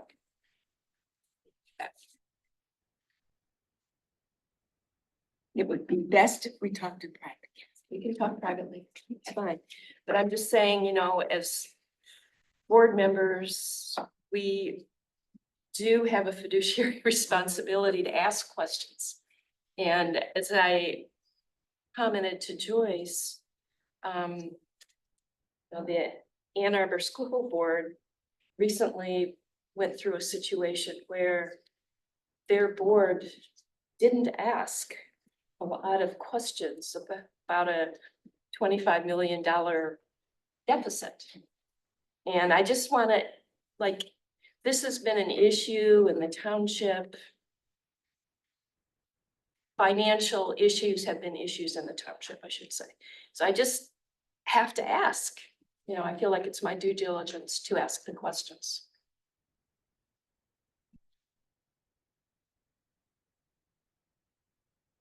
I'm sorry, I don't want to cut you No, off. I'm okay. Are there other questions from members of the board?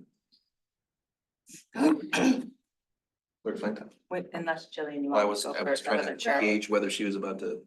Yeah, I was just regarding the subject that Kathy, trustee Noel has brought up. So how can we get this information so we can evaluate? Because this is part of evaluating the policies and procedures that we do need in order to make sure that we're following law, we have best practice, and this is ultimately the bottom line is we serve the public and their tax dollars we are responsible for. So we need to have this information. So how can we get this from our two departments? I will assure you, there's nothing that isn't done correctly. Well, we don't know that, and that's why we That's why I hired. said we could talk in private. I do not want to get in a conversation tonight. You can bring it up at another meeting, but let's talk first. We'll go from there. That is concerning. It shouldn't be. Well, if it's not, this is the time and one of the times to bring this up and to talk about it. So my question was, how can we get this information from our deputy treasurer or the treasurer? I understand. And assessor. And assessing. It's two departments. And they're big departments. That's right. So let's talk. Let's stop in the office, let's talk, and then you can do what you want. But we need to talk. Okay, Kathy, when are you available for us to talk with, to make an appointment? We'll work it out. We'll work it out. I mean, I may want to talk one-on-one with Donna. And maybe you talk one-on-one. Or do you want to do it together? Sure. Yeah. Sure to what? Yeah, to what? For us to talk with Donna. Okay, it's fine. That's okay. Clerk Flintoff? Sure. I want to thank you, Bethany and Rod, for your work. Very much. I was excited, and thank you, Joyce, for bringing Maynard to Scio Township to do this work. I appreciate it. I think that you have done an incredible amount of work here. I love policy stuff. It's my jam. It is, you've got some really, really, really good drafts, and I feel like we can use every single one of these. I'm interested in, processing these through over the coming months, and getting them to a point where, the board can consider them and we can train on them and hold people accountable and, keep building that. I am not comfortable kind of receiving the assessment as is, because there is so much work to do on the policies. And I think what the, and I just want to say too, Bethany, you've been really great, but the time that you were able to first reach out to me about this was the week before the election. So I was very busy, hadn't had a chance to go through all this. And I had been given part of the report, not all of the report. And so, this is the first time I've seen all of the report. So it's just a lot, right? And the other thing I want to say is there's, a lot of kind of best practice stuff here that, small inaccuracies about, kind of the, we've got a finance assistant now, we implemented the fixed asset as you noted, but I think we need much more input of kind of the key staff people and board members involved in all of this. So and I did check, there's still time on your contract, money on your contract, because I want to make sure that we're able to still, use your expertise. And I would imagine it might be kind of on advice as we kind of finalize some of these policies in the coming months. But in particular, it's always this, and it may be Mainer, it may be BSNA, some combination. When it comes to our financial management software, whether it's controls over the assessing roles or the tax roles or the journals and ledgers, across the 12 modules of BSNA we have, as we've built it, not using all of the functionality, it's kind of the heart of how they're all connected and talking to each other. And I think that goes to your BSNA functionality piece of it. That's one area in Scio where time and time again, over the last 5 years, I have seen that we really need some expert help at kind of like making sure we're setting things up, the workflows, the communication, so that we're really optimizing this incredible technology we have. So I guess what I wanted to say was these are really, really good drafts. I would not want to receive the report at this time. I don't know exactly what the effect of receiving it is, but what I would suggest we do is kind of go through, make kind of a list of the policies that they've included in here, make a list of the kind of key staff people we want to review, officers we want to review, and prioritize the ones that she's put in the upper corner, right? Top right. Right, the top right, the kind, if those are the priority ones. And then maybe at our next meeting, we can start, making a work plan. And Joyce, I don't know if it's, small groups internally, but just try to start rolling these out 1, 2 at a time to the board. Yeah. And really, I did talk about kind of like implementation best practices too. Yeah, I think ultimately it's important to recognize that these policies are the board policies, right? These are yours and you need to make sure that they work for your organization. Yeah. Our goal is to provide, Bethany is an expert in fraud, she's a certified fraud examiner, and she does these types of things all over the state of Michigan. So our goal is to provide our recommendation, and then your role then is to review that recommendation and ensure it meets the expectations of your community. So I think from an implementation perspective, I concur with your statement that, from my perspective, it's going through these, and some of these frankly are no-brainers, right? It's low-hanging fruit. You're probably not going to need changes. Those might be able to be easily identified. Go ahead and implement those. And some of the other ones, you might have to have further in-depth conversation, discussion on modification, adjustment. Yeah. In terms of our enrollment and involvement in that, I would agree with yours in terms of guidance. And at this point, we're kind of handing over to you. Yes. We're more than glad to you guys review them, ask for some feedback from us after you've kind of worked through some of those issues, concerns, and then, Bethany and other members of our team can then provide comments back. Review a final draft. Yeah. Yep. And And just go ahead now. Okay. Okay. And part of that, or the ultimate goal of that is to make sure that, we still have those good internal controls in place. Because that is really The whole point. the place that we come from. I'm sorry, Joyce. Oh, that's okay. Just to clarify, with the model motion Yeah. to receive, it's just you receiving the report, not approving it.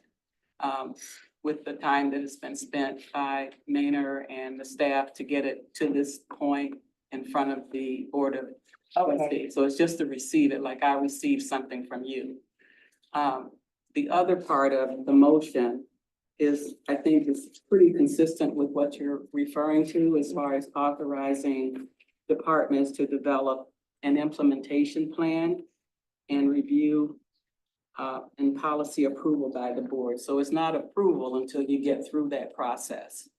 Yeah, So- and I think we're Yeah. close, And then- Joyce. I just think the township departments are gonna need some some kind of guidance from the board, just kind of a Oh, overarching. I agree. Because like, I mean, I think there's, like, when I saw some pieces that came to me, but then there's other pieces, and then there's, you know, we may get more information from assessing and treasury, hopefully. Yeah.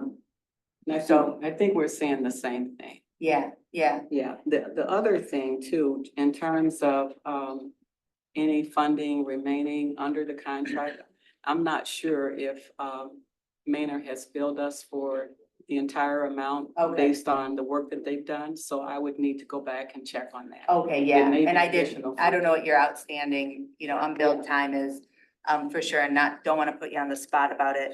But I think Joyce also, that's also why, forgive me, you know, I was nervous about receiving the report too, because I kind of want to understand if there's, you know, time left on your contract, to kind of provide that review of the final ones. I didn't want to receive the report. I mean, if you guys are way over time and things like that, we can talk about this offline. But I didn't want to receive a report when there's so much more work to be done. Right, and you know, basically. And I that's- want your help.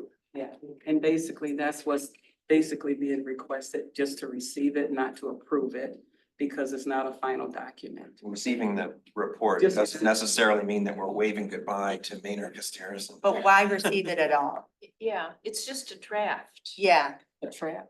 a draft. A trap. It is not a trap. Choice. It's a trap. It's not a trap. It's a draft, It's a draft. yeah.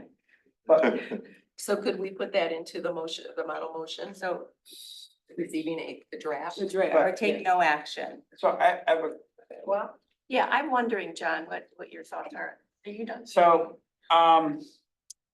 is it a draft or is your report your report? I mean, are you gonna go back and make changes based on what you heard tonight, or is Yeah, this is probably or is, because like I would have a bunch of edits. well, for example. and I'm Like kind a of, red line. and and I'm going along that, so. I have all these notes. Along that thought, Jessica, implementation for the review, editing, and ultimate or subsequent policy approval by the board. So there needs, what it doesn't say is that it's subject to editing by the board. All of the proposed policies are subject to editing by the board, and then ultimately, township council has to go through it and make sure it comports with existing ordinances, state law, things like that. Right.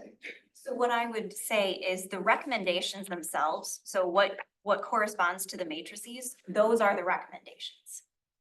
The policies themselves, though, to Rod's point, to all of your point, those are your policies. Right, there's suggested policy. Drafts. Exactly, Right. yes, yep. So you're, sorry, if I'm. Yeah. You're receiving their recommendations through receiving it. through the report. So you're saying, thank you, we see that you've Yep, we made got the it. recommendations. We'll get back with you. Right, and then you're taking those recommendations and doing whatever you want Want with to do them. with them. Right, so you're not, by receiving the report, you're not saying we are absolutely gonna. We're do not all these endorsing anything. things. Or necessarily that this is the final draft. No, But we are saying, I think I we don't, would be I saying. don't believe that they're intending to change their recommendations. What if you get more information? Yeah, what they're really saying is that, you know, they've done the part that has been requested of them. And they've done the due diligence to some extent with members of the staff. If there's additional work, I think the question is whether there's any funding remaining to do any additional work without maybe increasing their contract too. Right, and we So- can look at that Yeah. offline. I just also think on the recommendations piece, and they're small things, right? Like we have the grant set up in BSNA. I mean, and this was probably a timing Then thing, you right? just don't do it though, then you don't. Yeah, and we don't do utility shut-offs and, Then you just don't do those things. I mean, I think that you're not gonna redline their report and give it back to them and have them Right. change their recommendations. no, That's for us to No, change I the wasn't policy. talking about your recommendations, and I appreciate your, so what you're talking about is everything except Appendix A is done, is your recommendations, is that correct? So what I would say is everything before Appendix A, those are our recommendations. That is that. Appendix A, Appendix B, and ultimately Appendix C are, well, Appendix A and B are the policies of the board. So we have provided samples, we have provided drafts. Policies of the board are suggested. Suggested Okay. draft, Well, yes. Again, it's a draft. Right, so we Yeah, each it's a draft. suggested. Yeah, yeah. So this motion, do you think we need to change the language to be clearer, I guess, to get more clear? I mean, I would be comfortable accepting your recommendations. I mean, that makes sense.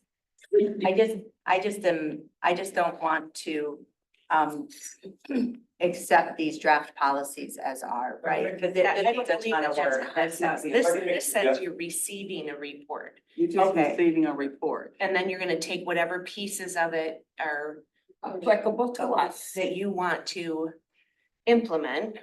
So authorize applicable township departments to develop an implementation plan. That's picking and choosing out of what they've presented. Which of these things do you want to do? Which of these things work? Do you like their language? Do you want to change it? Do you want to start from scratch? All of that, in my opinion, is built into that model motion. Okay, I mean, I think that's fine. I just think on the authorized applicable township departments, because it's been so odd to like get kind of part of it and not know the whole of it. And some people have been more involved than others, not, but any fault of your own, but there's, and so I just think that, you know, that if we just come up with like a list of like, you know, here's the 3 people who need to work on this and this and start rolling it forward to keep us all accountable and it moving forward. Kind of, yeah. And that is really the next step, is to bring it back in sections based on departments. Yeah, but But I'm just saying, like, we just come up with a schedule for it to make sure, you know, we move it forward, the policies. Yeah, and then there needs to be a final overview, legal, you know, Of when we course, get to yeah. that point. Yep, for review and policy approval by the township board. so. Everything's coming back to you. Yeah, like to authorize applicable township departments to develop an implementation plan. We don't want to implement what hasn't been vetted and finalized. That, I guess, so I think the implementation plan request is premature, given that the board hasn't vetted it and it hasn't gotten a legal I review. agree. We haven't tweaked it. But it says that in the model motion. No, I'm looking at it. No, but I'm Sorry. with John on that, because I think if we just receive the assessment prepared by Maynard Casterison, period. And then at our next meeting, like, let's just come up with a draft implementation plan, right? To get all these policies Well, we need done. to review it. We need to review it, change it, then implement, right? So yeah, John, I'm just talking about a list of all the policies. This is gonna take 9 months. I mean, to get all these policies done. You're not even gonna have anything for the next meeting. You've gotta give A a list. staff time I to. agree, Donna, it's just a list of all the, you know, various consultations that need to happen. Ron, I see that you have a comment. Yeah, so to kind of combine the different thoughts, my recommendation would be the following. One would be to accept the recommendations that presented in the report. And then the second part of that would be to develop a work plan that would be presented back to the board for review and consideration of the recommended policies. And then that way you've done 2 things. One, back to Trustees Knowles' comment earlier, when you have a fiduciary responsibility to ensure that these are done and implemented. And you want to make sure that this doesn't just get one of those things that you set on a shelf and then nothing happens with it, right? So by developing a work plan, you can identify 2 things. One is what are the priorities that you want to work on these things on based upon the matrix that Bethany laid out? And then 2, who is responsible so that we ensure that they come back to the board in a timely fashion? So that'd be my recommendation, to kind of modify your motion just slightly to accept that. It would be, oh, sorry, Rick. No, go ahead, you incorporate the change. That's good. There's one Accept, so it'd be to accept the recommendations in the control and efficiency vulnerability assessment prepared by Maynard Casterison. And to develop a work plan of proposed policies with priorities and responsible parties for board consideration on September 12th. board review and. Yeah, there needs to be some review, No, no. staff and board review. I thought. Yeah, I was just saying that we could come up with a quick work plan. I'm just talking about the work plan. By September 14th. Yeah, by September. Yeah. Yeah, No, I mean, and that's, I agree, John. I mean, I just want to, and before Joyce goes too, but have just a work plan of like, what we're gonna get done. Yeah, Follow-up question. I do. How important do you think it is to have this information that you're lacking? Is it important?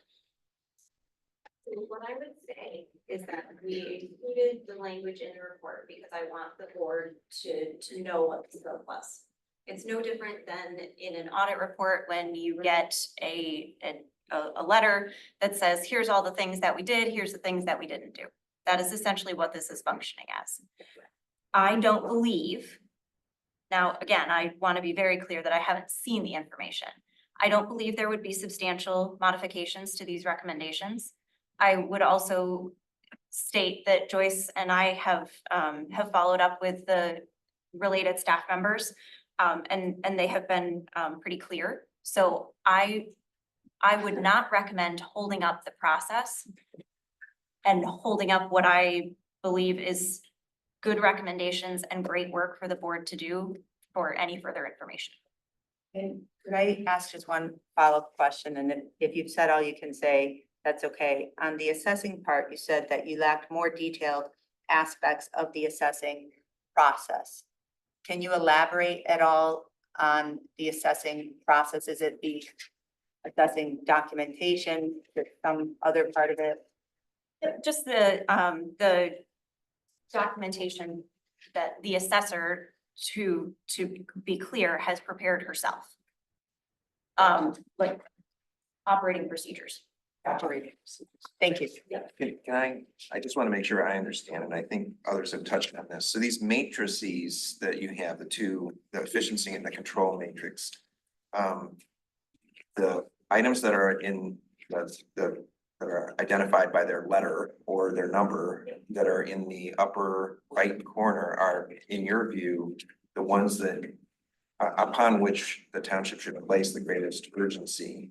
If I were developing your work plan, I would tell you upper right-hand corner, numbers 1, 2, 3, 4 through 7, or whatever the numbers are. That's what I thought it meant. I just wanted to make sure that we were all clear that as we develop a work plan, that's. Upper right-hand corner. Yes, the upper right-hand corner of both the matrices is sort of where the focus should be. Yep. And then Yeah. we can, as resources and time allow, we can work our way towards the less urgent part of the matrix. And I'd also add in terms of the comment of the lacking information, there's two components to think about. One is, has there been a full review to ensure internal controls are in place? The second one is the township in a position as individuals change, that there's good documentation that when new people come in, then they can take over those responsibilities. And if that's not there, then that's gonna put the township at greater risk because now somebody potentially has to learn things from scratch and the ground up. So I mean, from my perspective, that's probably the greater concern here in the short term, as opposed to the first item, but we don't know because you didn't review, so. So is someone prepared to make the revised model motion? Sure, I'll make the motion to accept the recommendations. Accept the recommendations in the control and efficiency vulnerability assessment prepared by Maynard Casterison. And to develop a work plan of proposed policies with priority responsible parties for board consideration at our September 10th meeting. Is there a second? Okay, moved by Flintoff, support by Carrie. All those in favor say Well, aye. Discussion, is that enough time? Is that a realistic time? I just started a list earlier today, and so I was just thinking it's like a list, something we would do for us to all talk about, because I'm gonna vote for this, but if we need to put this off for the second meeting in September. I think we should, Okay, just get a list and get moving. okay. It's I mean, what I'm thinking about is a work plan, just. Okay, yep. Yeah. Our work plan, Straightforward. again, you guys then would then take through with that work plan, for some of those higher priority items. Yeah, that are at the front end of it, if after you made your changes or recommendations, if you want us to do a final review, Absolutely. we can do that, but we're not probably gonna be able to do all of them because most of them you're not gonna be changing anyway. But Absolutely. yeah, we can do a limited review on your final recommendations. Okay. It'll probably be fluid to some degree too, because it's gonna change. Okay, are we We're ready? gonna Find things that will. All those in favor say aye. Aye. Those opposed. All right, that motion is passed. Great. Thank Thank so you very much. much. Thank you very much. That brings us, I believe, to item L4, which is the approval of proposed service agreement between Scio Township and Loch Alpine Sanitary Authority, LASA. And I believe, Clerk Flintoff, we have a substitute under the Yeah, contract, I we have handed- something else. Thank you. I handed this out at your table. I labeled it L4. Top right, yeah. It says memorandum of understanding for services. So this would swap out with the proposed contract for services. We're not quite at the point of being ready to propose a contract, but we are at the point of being able to propose an MOU for the initial piece here, knowing that we have some details to work out. I provided quite a bit of background in the packet. It's something we've worked on a lot, and I would make a proposed change to the model motion, which would be to approve the proposed MOU for services. And again, this proposal would be for consideration by the LASA board, something they've talked about at length, but this would just be the first MOU to push over to the LASA board. It would allow Chris, our IT director, and Rebecca to start figuring out how to operationalize this while we work everything out. The full intention, of course, is to recover all Scio costs, and that Scio work would always come first prior to LASA. LASA is a system of about 520 homes, not getting any bigger. The costs of everything have gone up. And with Webster Township being the other jurisdictional partner, Scio has, the professional resources and capability to host this critical data. So you can cross out this portion of the two or leave that in payroll processing. Let's just call it what it's called. How about just the attached MOU for services? And this has been vetted. I drafted it. Oh, Yeah, did you look it over first? Thanks. so to approve proposed memorandum of understanding for services and then. Between Scio Township and the Loch Alpine Okay. Sanitary Authority of Webster and Scio Township. Okay. Proposed or attached? How about proposed? Thank you. Okay. Just one other comment. If the clerk could just share information, do you anticipate other agreements moving forward? And if so, can you elaborate? Absolutely. Good question, Joyce. I don't anticipate agreements anytime soon. I will say the LASA board has discussed the idea of asking Scio Township to take on the AP function and perhaps the kind of finance function as we do for the DDA. Potentially in the coming year or so. They have talked about, could there be a day when Scio Township takes on the utility billing for LASA? And could there be a day, a year, 5 years, where, Scio Township they have wondered out loud, Joyce, if Scio Township would ever take on any of the maintenance of the LASA system.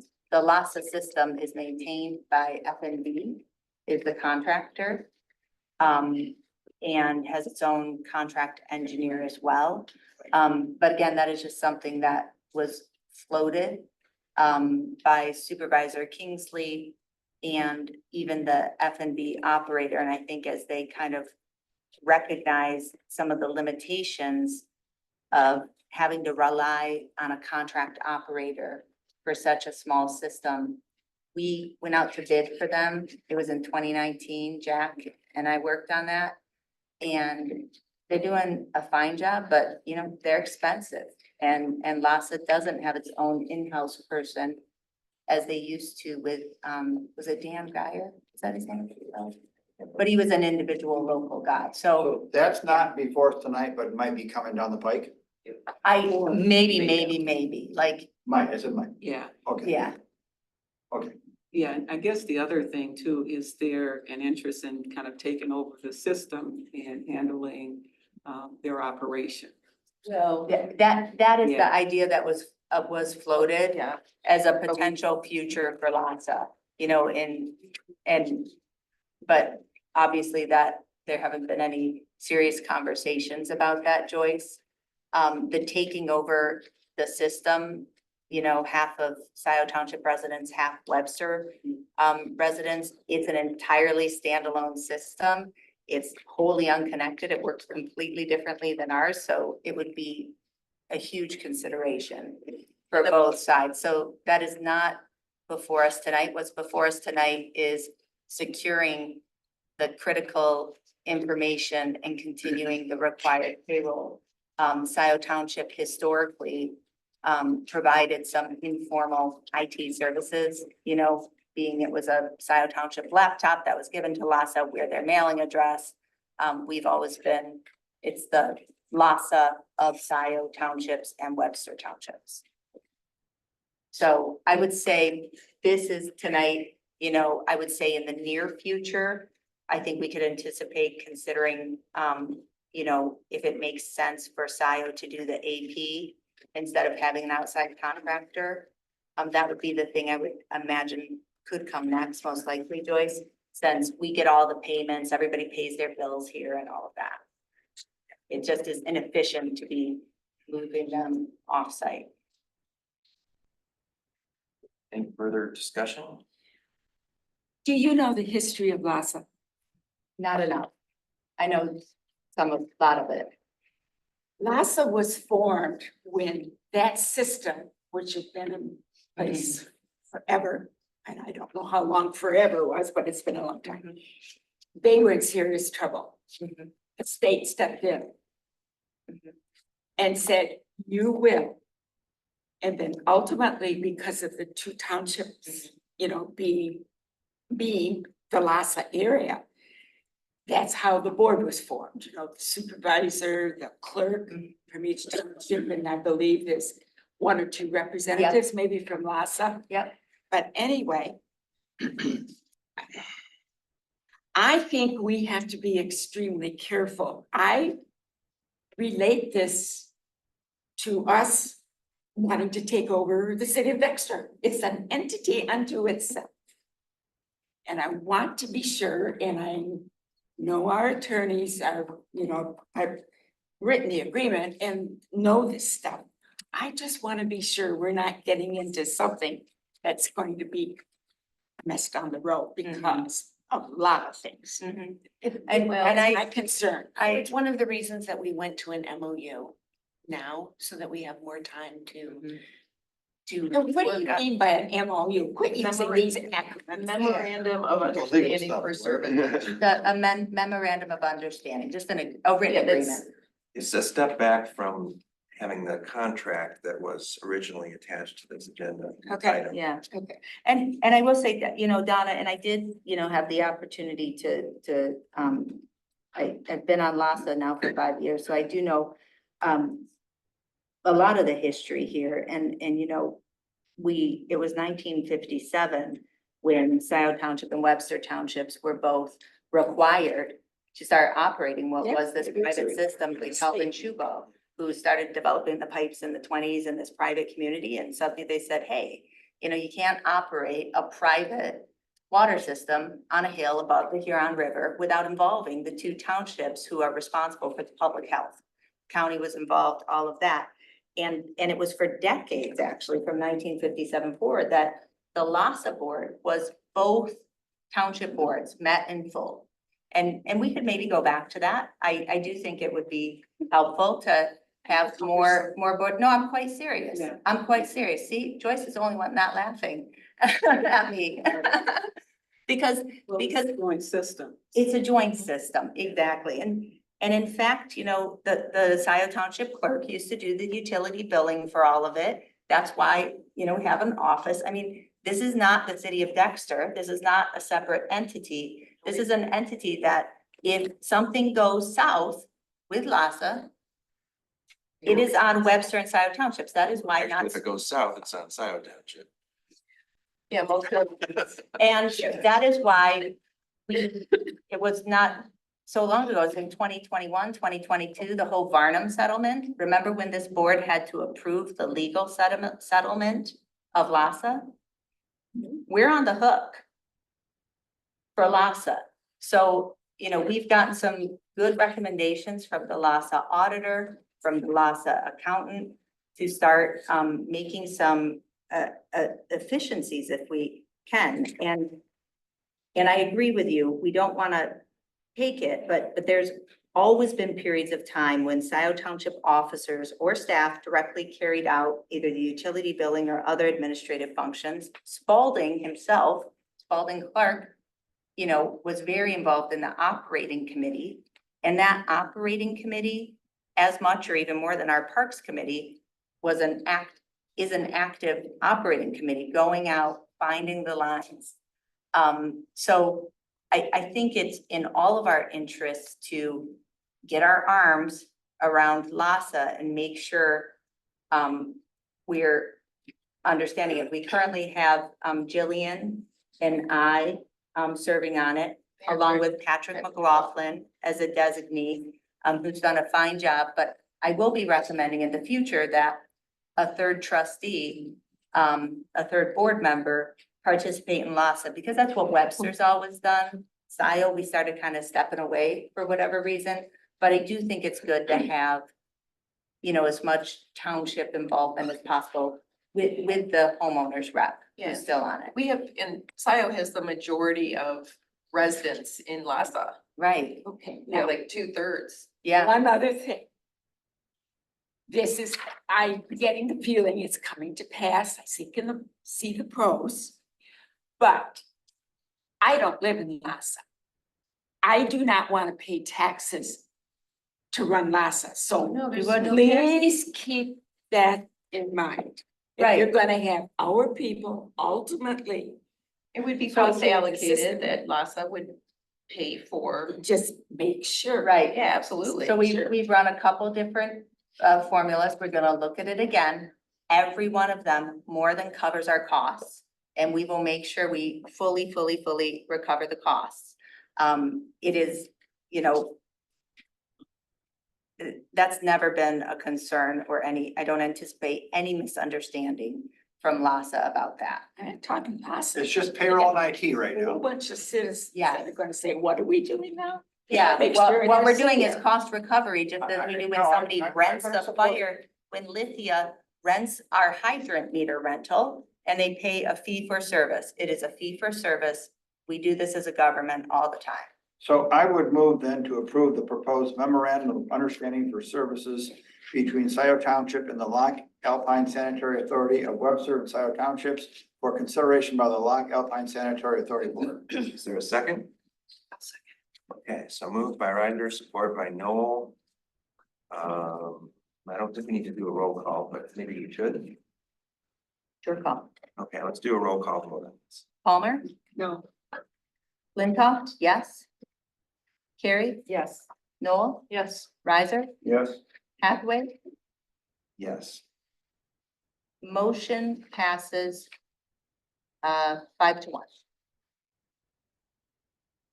Okay. That brings us to the item that we moved from the consent agenda. That is the Van Curler Prairie Restoration Project. And the reason that we moved it is we wanted to make sure that everyone understood what was included in it, because it was one of the agreements that was referred to was not actually included in the packet. So that's been distributed. And we need to change the model motion a little bit. And I don't know. It's fine. Is it okay? Yeah. All right.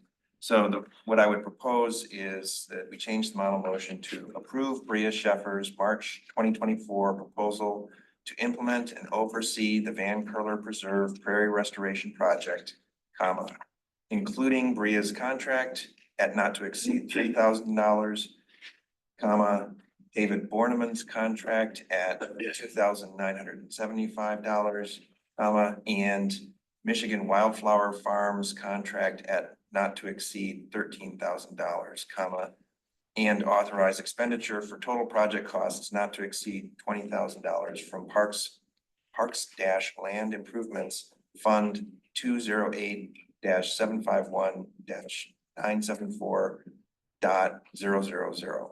Support. Well, wait a minute, so this is an updated model that you Yeah, were he just reading? read it. Okay, so, because that's different what. than Yeah, here, but exactly. you That's will- why we pulled it out, so we could. Got change it, okay, sorry. Can I ask It a was just- clarifying question? Sure. 'Cause I know Rebecca will have this question. We've got 3 contracts with 3 not to exceed amounts, and then, It adds up to the total. okay, So basically, what we've done is clarified what the components Yeah. are that would have been yeah, referenced in the original motion. that's fine. I just want to know for Murphy or whoever's managing this, that it'll be, the up to 3, up to 13. Right. And not a $20,000 pot, if we write it this way. Okay, good. Right, well, it does add up to It- just under 20,000. I understand what it adds up to, yeah. Okay. So we have, I guess, motion by Hathaway, support by Riser. And, we'll need to have a roll call vote. Palmer, Yes. Flintoff, yes. Carrie, Yes. Noel, Yes. Riser, Yes. Hathaway, Yes. motion adopted 6-0. And I copied you. would you, thank you so much. So you have the. Thank you very much. All right, so that brings us to our final item under new business. This is the interim township manager search, and we put this in at request of trustee Noel. May I turn to you, trustee Noel, to initiate the discussion? Yes, I'll start, and then I'm gonna wanna hear from Joyce and others as Sure. the discussion evolves. So basically, Will had suggested what was, guys, are you listening? Kathy's talking, I will check. Okay. What is? Point of order. John pointed out that there is another party that we were hoping to have be present for the Amy. conversation. Yeah. Amy's here. Would you like me to bring her in? Yes, Sorry, please start over again. Sorry for the interruption. So Will had proposed a committee, but we never had board action to validate the existence of this committee. There were 3 board members on the committee, Mark, Donna, and me. We met 3 times, with Aurora and with Joyce. I was the only one board member that attended all 3 meetings, I'm gonna say. So it became clear that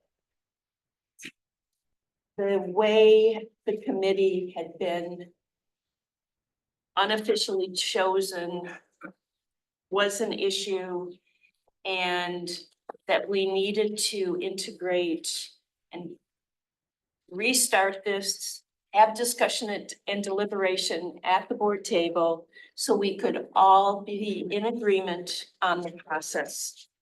And many of us want to consider involving, if we reappoint a committee, involving new board members, presumptive board members that will take office in November, just because it makes sense to involve some of these other people. So Amy is going to chime in, but a process did start. We looked at some applicants. One applicant was rejected by Mark and me. But there were 4 other applicants. that we never finished the review process on. We just stopped and decided we have to redo this committee and start again with official board approval. And I'm not gonna propose a new committee, but I want to, I mean, the composition of the new committee. I believe it is in the best interests of the township to have an interim manager. So we can have the discussion, and I want to hear Joyce's opinions and Amy Sell's opinions as we go forward, and I will have some other comments too. Who wants to go first? Maybe Amy. Sure, Amy. Thank you for hanging in there till we got to this on the agenda. My honor to be here. Thank you very much. So I think it's a great idea to have the dialogue here to determine the next steps. A lot has happened over the last few months in terms of the primary election. I think getting aligned on a plan is important. There's lots of different pathways that the board can take in terms of an interim or permanent township manager search. So I think having the discussion right now is great. I definitely want to be a resource as you decide which path to take. But I do think it's great that you're having the discussion, and I want to assist in the process in any way that I am able to do so. Thanks, Amy. Manager Parker. Well, I agree with Kathy. I do think there is value in having an interim manager in the event that the board after November 20th decide to look at a manager, a permanent manager after the new members are seated. But during the interim, I do think there's a need to have an interim manager. It helps with continuity with the work that has to be done. And it is also an area that really strengthens accountability as far as who's doing what and who's responsible. And a point person. Pardon? A point person. Yeah, a point person to get things done. Other comments? I agree. I'll just share too. I got some input. I think we all did from, well, one, I think it's important that the people who are gonna be here be involved in making the decision. They're the people who were selected by the voters to make decisions about the use of resources in the township. I think that, some things I heard and, from the Democratic nominees, who are the only nominees, just to be clear, I'm saying Democratic, for a treasurer, trustee, incoming, Kathleen Brandt, Judy Monk, Ryan Yeaple, as well as, and my input too, not to say we're all in consensus, but I heard a few things, how important it is to kind of first define like what we're recruiting for. I think there was an assumption to have an interim all the way through April, moving forward when this August 6th primary was happening. And I think that just kind of got us off on the wrong foot when it was, pretty clear that we were going to have a new board majority here. And it looks in fact like that is what's going to happen.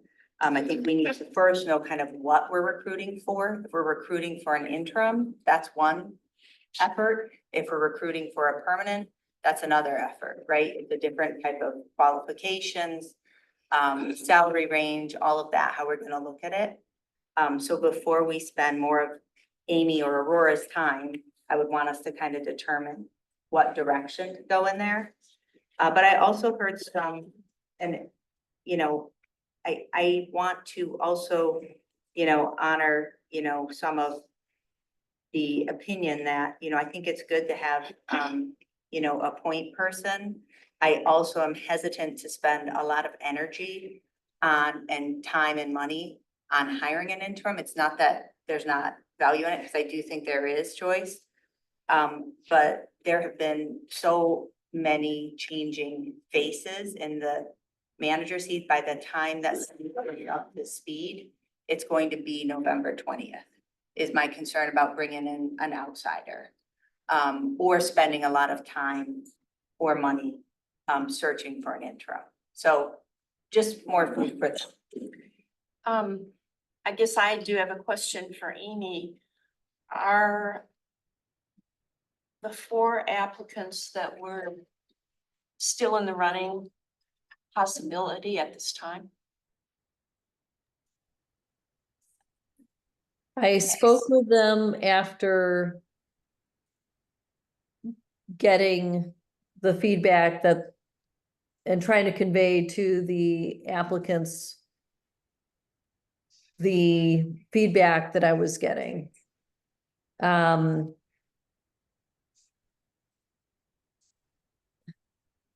could go back to them to check to see if they would be interested. It was a bit discouraging to see where things were going. And based on the feedback that I got, there was not an interest in bringing an interim involved, and so I tried to convey that. I am not sure if they are still interested or not. So I just want to know too, Aurora's on here too. I don't know if she's here for this item. Just to be clear, these were, the 4 applicants were for interim Yes. position, Yes, not yes. permanent, okay. And just to clarify, Yeah. one comment made related to the time frame. I believe the way it was advertised was up to the spring, but I think between now and next spring, at any point in time, the board could decide to take a different approach.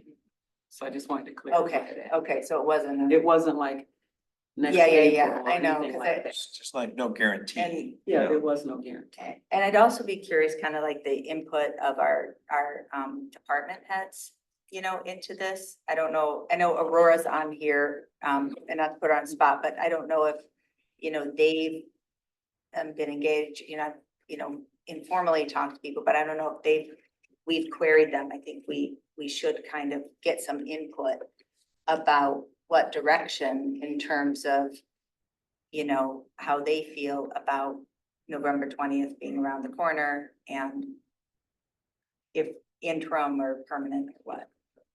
Well, at some point, I want to raise my hand and I'll yield if you want to talk. Kathy. Go ahead, John, do it now. I think we should have a permanent township manager. And I absolutely think that the presumptively elected officers should be involved. They have, Kathleen Brandt and Judy Monk and Ryan Yeaple be involved. They're the officials that are gonna be working with this person, and they should have a role in it. And to the extent that this board could hire somebody on a permanent basis with their input would be ideal for me. That way we get their input and we get to bring out somebody sooner.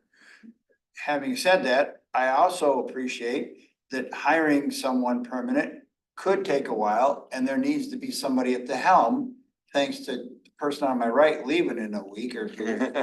But Joyce is, she's mid-September, no, but so I think we should have permanent.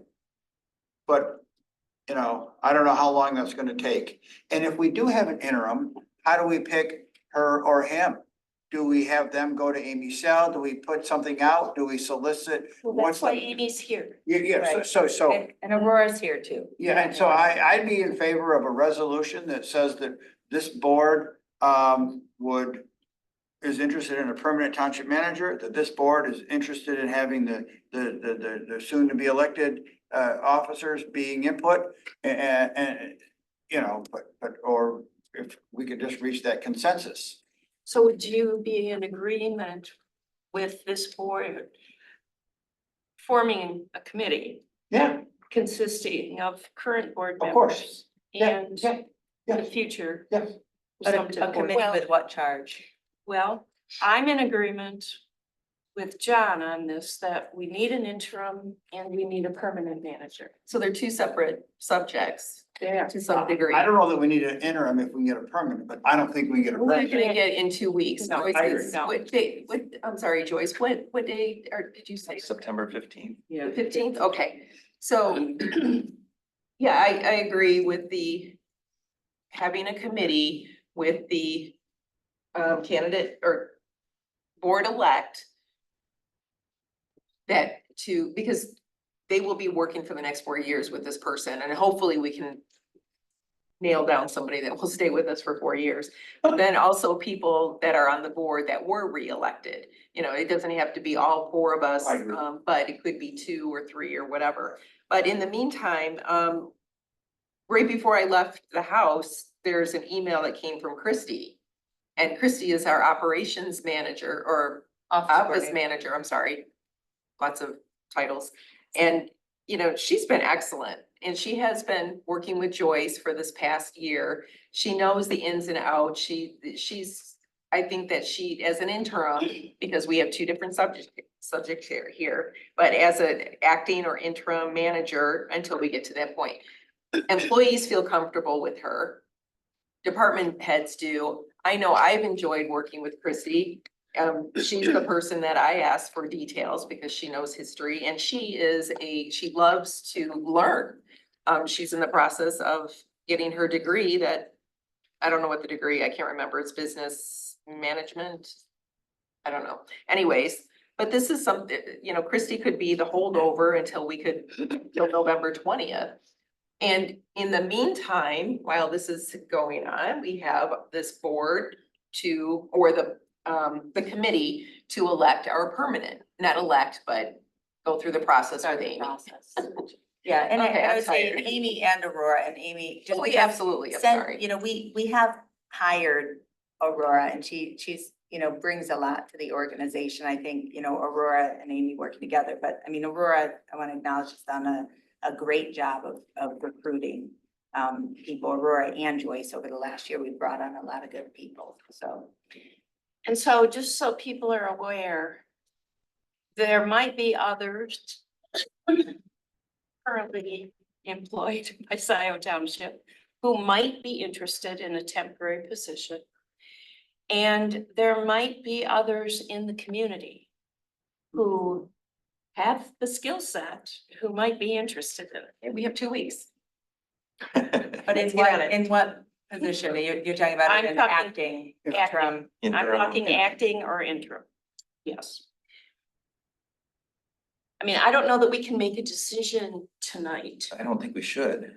If what you're talking about is making a decision about a particular candidate, because No. as you pointed out, we have to, if we're going to consider, if this We need to, township like- is gonna consider hiring internally or somebody else in the community as an interim acting township manager, then we should open it up and we should have some kind of process for Yep. interviewing and vetting those candidates, but I think there's, in some ways, that's a separate question from the process that it seemed like you were sort of heading towards proposing. It's separate. For the permanent and the interim? Is that what you meant? Well, it seemed like you were heading towards some kind of a process that was going to be aspirational towards hiring, you know, someone with potential to be Medium term. a long-term. Permanent. No, No. I think that we may have people on staff who might be interested, and that's fine. And there might be people in the community also. So sort of hiring locally. And also, In a sense. I guess what I heard from Amy is that you may still have one or more of the candidates that may still be interested as well. And, you know, I think a part of what should be considered is the experience that might be necessary. Especially if your interim might be in place, let's say until early next The new year. year. Yeah. Well, yeah, and then somebody that's outside of the organization is gonna have a learning curve to, so that's, what about Mark Thompson? I called him today. We had a long chat. He is not interested. But he will support us if he can. I mean, I also don't want to just cobble something together based on the Yeah, people we know. I know. Okay, that is not a good way to So can, hire, and I just want to say, like, I think that if we're talking about, we need to define what we're talking about here in terms of acting or interim or permanent or some combination. so can And we, I just think that, I'm sorry, but just like, we need to define what we're recruiting for. This isn't, who did we bump into today, sort of a thing. No, I know.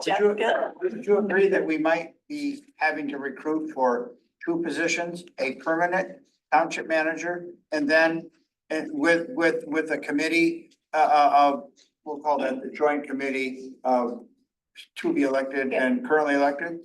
I think that, I honestly think that this, I think that, a step we could take tonight, I think there needs to be more conversation about defining kind of what we're recruiting for, at what qualifications, at what cost, and how much time and energy we want to spend recruiting. I do understand the idea of, certainly, appointing and acting kind of a holdover, whether it's a period of weeks or months. But I think that most of the energy should be spent on kind of defining the permanent and doing that recruitment. I don't think it makes a ton of sense. I also think we could create a committee to kind of figure out one or both of these. See, I don't see them as being mutually exclusive. I think we can do both. I think we could have an interim or an acting person. Interim / acting. And begin the process for looking long-term. And I think that we heard from some of these applicants who are out there that they might be interested in a long-term position. So it might work to have someone as an interim. We see how it goes and see if they're workable. They might fall into a long-term position. And I just think that the skills of an interim are different than the skills of a permanent, not always, but often. And there's different things we're recruiting for. I again would recommend that, Aurora and Amy together, staff, whatever our next steps are on this, and maybe they could come up with a proposal. But I just think that, when we're able to give like a firm like Amy's clear direction on what to recruit for, Amy, you do a great job. And the problem here is we haven't gotten consensus on what we want to recruit for. And I don't want to recruit for one thing and say, oh, maybe it'll also work out for that. So let's go around the table and hear from each person.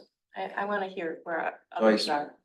Well, I was just going to add, if you're looking at kind of reconstituting the committee, maybe that's the first step, and let the committee maybe look at both with Amy, with Aurora, with myself, and bring something back to the board.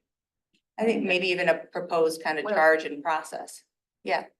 One advantage of including, just to jump in, one advantage of including the folks who are elected in the primary but not yet taken office by virtue of the November election, is that it doesn't affect quorum. So all of them, Judy, Kathleen, Ryan could participate, and it wouldn't impact, you could have 3 other members of the existing board, and it wouldn't. But I do think if we're talking about like, kind of we wouldn't be talking about particular candidates, or if there is a way, we've done that in open meetings before confidentially, but I just think if we're talking about like, just kind of setting the goals and strategy, that should be an open meeting. I mean, I don't know what would be, it's like any other work meeting. I'm not talking about people's names or particular candidates, talking about defining what we're recruiting for, proposed budget, priorities, process. Could we go around the table and let everybody else? have a minute? Well, why don't we continue, John? John? So I would be prepared to make a motion, not making it, that a committee of current BOT members and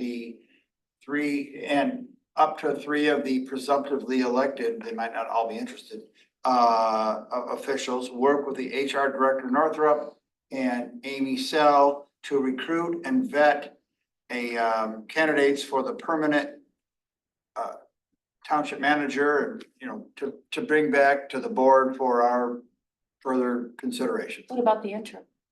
That's step one. Step You one is said to get permanent. no, I'm not trying to do a hodgepodge. So I would be do that. And then we'd have to work, obviously, to get an interim, or I'm gonna say interim because I think that's the same as acting, but an interim. But we need to kind of let the world know that the scope of the interim is just gonna be the interim, Short term. short term. And we should let other department heads know, or we should let people who may have retired from leadership from, I don't know, Washington County, Ann Arbor, or other local, whatever. So we should, we should let the interested parties know that we're looking for such a party. I also like Christy Aiken, by the way. But Well, that's where, yeah. Well, and I think that might be that would be I don't know if that's a separate motion, but a separate thing. They're gonna have to, we're gonna have to pursue them simultaneously, I think. Yes. Well, and that's what we were doing before. No. No. Well, But we were talking about both. Okay, but the thing is that went We didn't behind the know. board's back and it wasn't a board We didn't know. decision. Yeah, I know. I agree with Jess that the skill set for an interim to tide us over might be different than a permanent who's gonna work with audit and finance and budgets and things of that. Could be, so. Treasurer Palmer? I think we're making this whole situation too convoluted. We need a leadership person, as we've had in Joyce, in-house the day after she is finished. That is until we appoint the committee, we find a committee to start working on a permanent, hopefully, manager. But we need someone daily. We need a point person. You need someone that's in charge, people can go to. We need to do that first, and then we get the committee going and they can start doing their work. And they need to be in charge. What if the committee also assists with hiring the interim? If it's necessary, of course, but we can't wait 2 or 3 weeks to appoint a committee, because that's what's gonna happen. No, we could do it tonight. Well, if you've got the candidates or got I don't want to say candidates, you know what I mean. Candidates. We're just going around and around and around, and the people that are suffering are the ones that do the work in this township. So that's my thoughts. Clerk Flintoff? Come back to me. I'm just working out. some Will, are you Trustee- gonna say anything? Well, I want to hear what everyone else says. Yeah. I will. He weigh likes to in. be the closer. Well, I'm trying to hear what everyone else has to say first and then be able to synthesize that for myself, if not for anyone else. Trustee Carey? Thank you. We have 19 days before Joyce leaves. So to create a committee to work on the interim and the permanent at the same time, we have to set our priorities here. 19 days, we need somebody here as a point person that our staff can go to and that we can go to as well. So to focus on that process first, that doesn't mean that we can't set up this other committee for the permanent, but we have to focus on unless Joyce is going to stay a little bit longer, but I don't think she's already given her day or her retirement day, so yeah, we definitely need to have acting or interim, and I think that if we just say, here's a committee, work on both of them, it's not gonna work. Trustee Bill? Oh, I've spoken enough already. You can All go right. on. All right, well, I will speak and then you can be the closer. Yeah. I mean, first of all, it's hard not to react because, you know, the way that this was sort of framed, this sort of stopping the process was somehow to find fault with the prior process. I don't think that's really necessary. I mean, we're looking at it now through the hindsight of the outcome of the primary election. We started the process, the search process, when we learned that our current township manager was setting a date to Retire. you know, to retire from, at least from retire from Scio Township. I don't know if everyone's talking about it as retirement. I don't know if you're thinking about it that way. But you know, obviously you know, the process was moving along, you know, maybe not as rapidly as everyone would liked, but we talked about it before we started it. We voted to, the board voted to authorize expenditure for paying Amy Sell. So I don't want to go down the path of doing this with somehow an implication that I accept the criticism that you framed this with to start out with. So I wanna, well, you didn't, you weren't.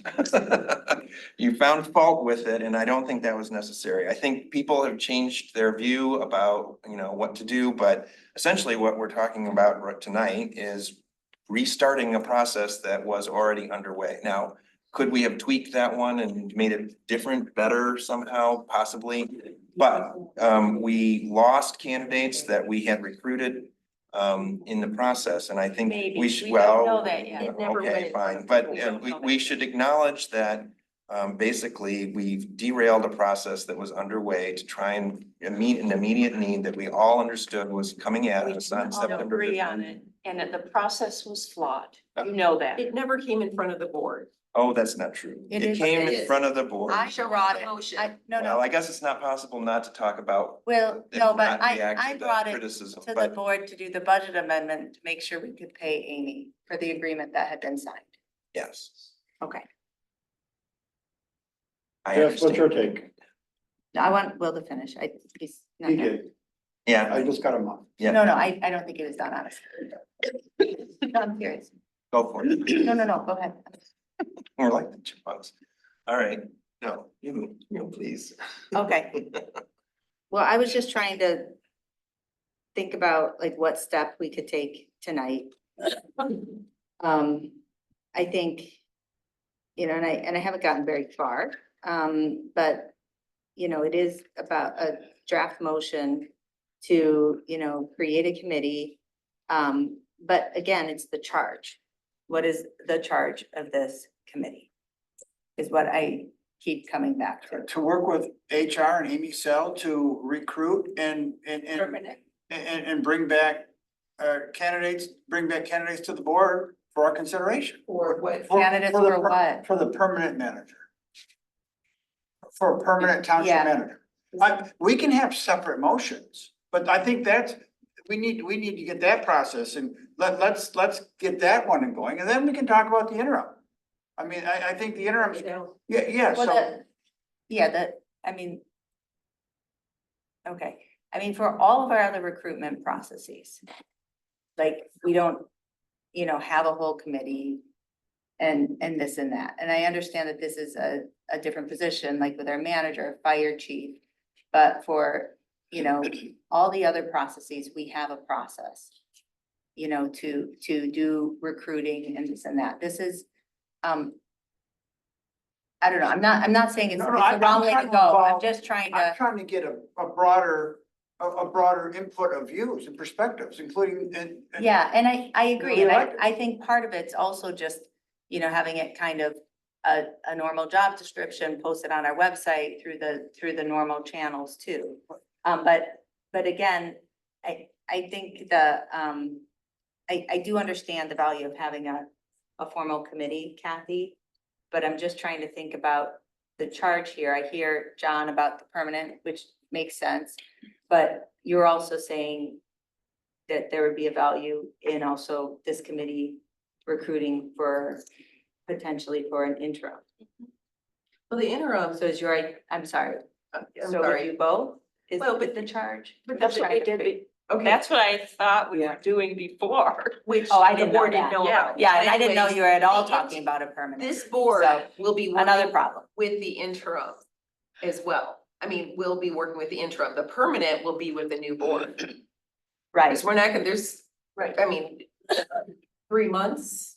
Yeah, I don't think that this, I think that we can, you know, start a process maybe, but I do not think this board should be recruiting for, should be hiring a permanent manager. We've all said that.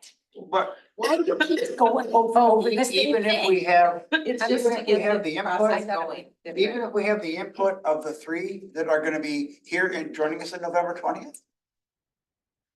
I don't know, we'd have to ask each of them. I mean, you know, I mean, I know at least one has expressed a different opinion, but I'm not trying to represent people who are fully capable of representing themselves, so. So should we just put this aside, the hiring the permanent and focus on the interim then? Or the process for the permanent at this point and then focus on the interim? Isn't it an at-will position? An at-will. It is. And I think, you know, Kathy had raised the point that if there's a committee established, they could probably do both. And so what would the do both be to sort of, define the, Charge, so to speak. yeah, the charge, right? So to The initial task would be to define like salary range, job posting, recruit.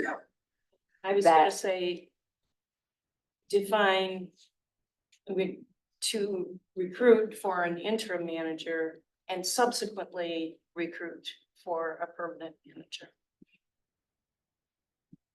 And then what about the input we've heard about the defining the job posting salary range?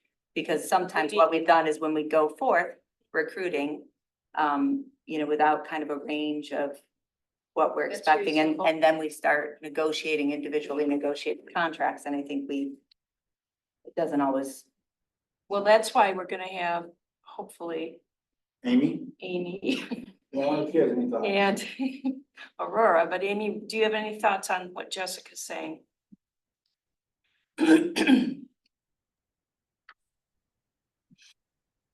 Could you focus the question that I should respond to? There was a lot there that. yeah, Right. apologies, just, I think it's important, before we recruit for anything, we define salary range, you know, job description, or at least job posting, you know, what we're going for. And I think that, you know, with this, as we've done, and it's different, right, for an interim, it's hourly, you know, different kind of things. We ran into some, you know, cost issues before with interims. And so it just keeps ballooning out, and we gotta, you know, put some sort of, parameter budget on it.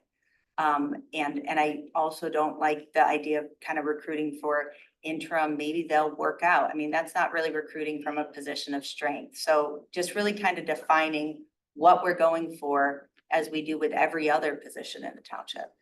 Yep, thank you so much for doing that, Jessica.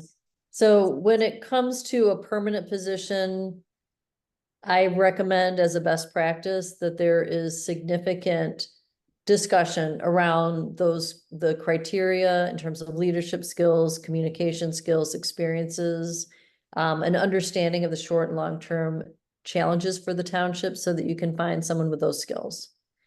Full-time permanent positions will attract a wide range of candidates, and so there'll be, you know, more to choose from and more opportunities to get a good fit based on your needs. In terms of interim candidates, there are a small number of people that have experience as interims. They're highly, you know, kind of experienced, oftentimes retired. former municipal leaders that can hit the ground running, work well with the board, provide good wisdom and guidance. The pool of highly qualified, competent interim managers is much more limited. So in that case, in my opinion, you don't need to do as much planning on that criteria list. And there'll be fewer people to choose from. It really comes down to timing.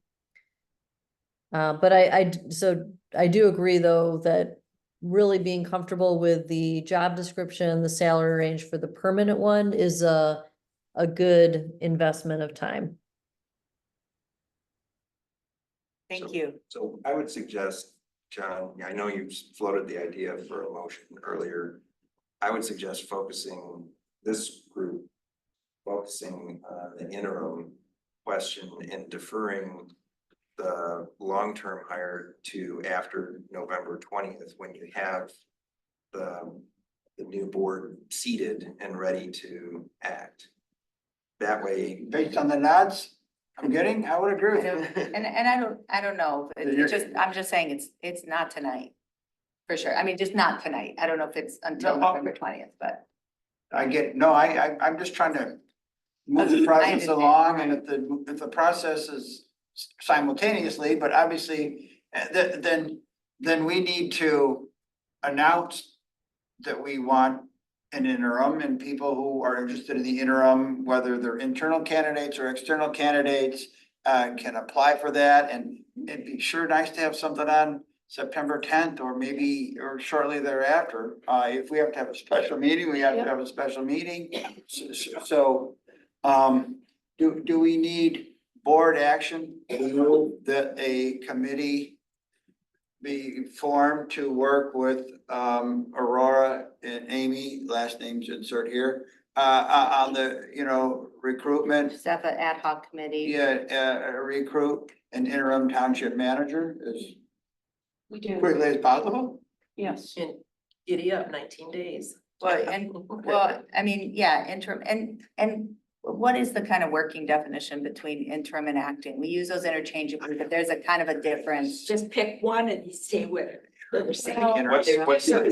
Amy, what's the term that's more? Yeah, I mean, Yeah, I think of acting as a very short term. yeah, Okay. I do too. Yeah, like somebody, like if somebody's out of town and on vacation for a week, then you appoint somebody else to be the acting. But Right. interim would be expected to be there for months. Because, and I wondered that too, when we got that email from an internal person, like that an internal staff person would be much more of a, acting appointment, just cover the basics for a short period of time. And so I would just say, I'm open to that too. I want to be clear that, it would be. So whatever that is, that we would consider, external candidates. It also telegraphs that acting is something different than the interim search we had going on. Yeah, maybe Yeah. that would be a holdover while we're looking for our interim, if we need to have an acting. 3-stage. Well, I mean, No, I'm not pushing back on that. I appreciate that Okay. point. I was just going to state, it might be helpful to, if you're gonna have a committee, decide who will serve on the committee and let that committee work on the interim or whatever, acting or whatever. Okay. But I think if you're looking at something very short term, there are other people that might be interested as well. Yeah, Yeah. I agree, because it's kind of a different Right. job that we'd be, posting for. And I know Aurora's on here, so hopefully she's okay with what we've been discussing. She chimed in. So then it'd be an ad hoc committee, and the charge would be to Kathy. Find someone to run the shop to get a manager. Okay, so the committee would do. Recruit. would recruit and draft a job description. We've got, I mean, we have to have a job Yep. description. Yep. We have Find the job, one recruit. currently that we can revise. And advise the board on recommendations for candidate interviews. And The board would ultimately interview so the define, candidates. recruit, and recommend candidates to be interviewed, Yes. to be interviewed. And the committee should be composed of whom? Well, we need to talk about that. I would Board elect. ask, I don't know, we have two people here. I mean, I would recommend Kathleen Brandt and Judy Monk if they would be so willing. Ryan Yeaple, if he would be so willing. We're not putting you on the spot right now, but I would maybe put a motion that we request that you three be on the committee. You can invite all three of them, and if they all three accepted, it would not impact, It would not work. it would not create a open meetings. I know, but in November it would. Yeah, and I want to If we're say, still I would working want in to say November, too, it that would. this committee could be subject to open meetings. There's no reason why this committee couldn't.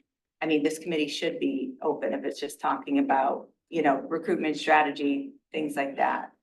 On the other hand, if you burden that committee with having to comply with the Open Meetings Act, then you will be slowing down your process significantly. Given that any decision would actually have to be in this public body, I think it's unnecessary. Well, But but- it's up to the board what you want to do. We passed a policy, Open Meetings Act for committees. Correct. But some of our administrative committees do not. The committees formed by the board do. Okay. Our policy says any committee created by the board is subject to OMA.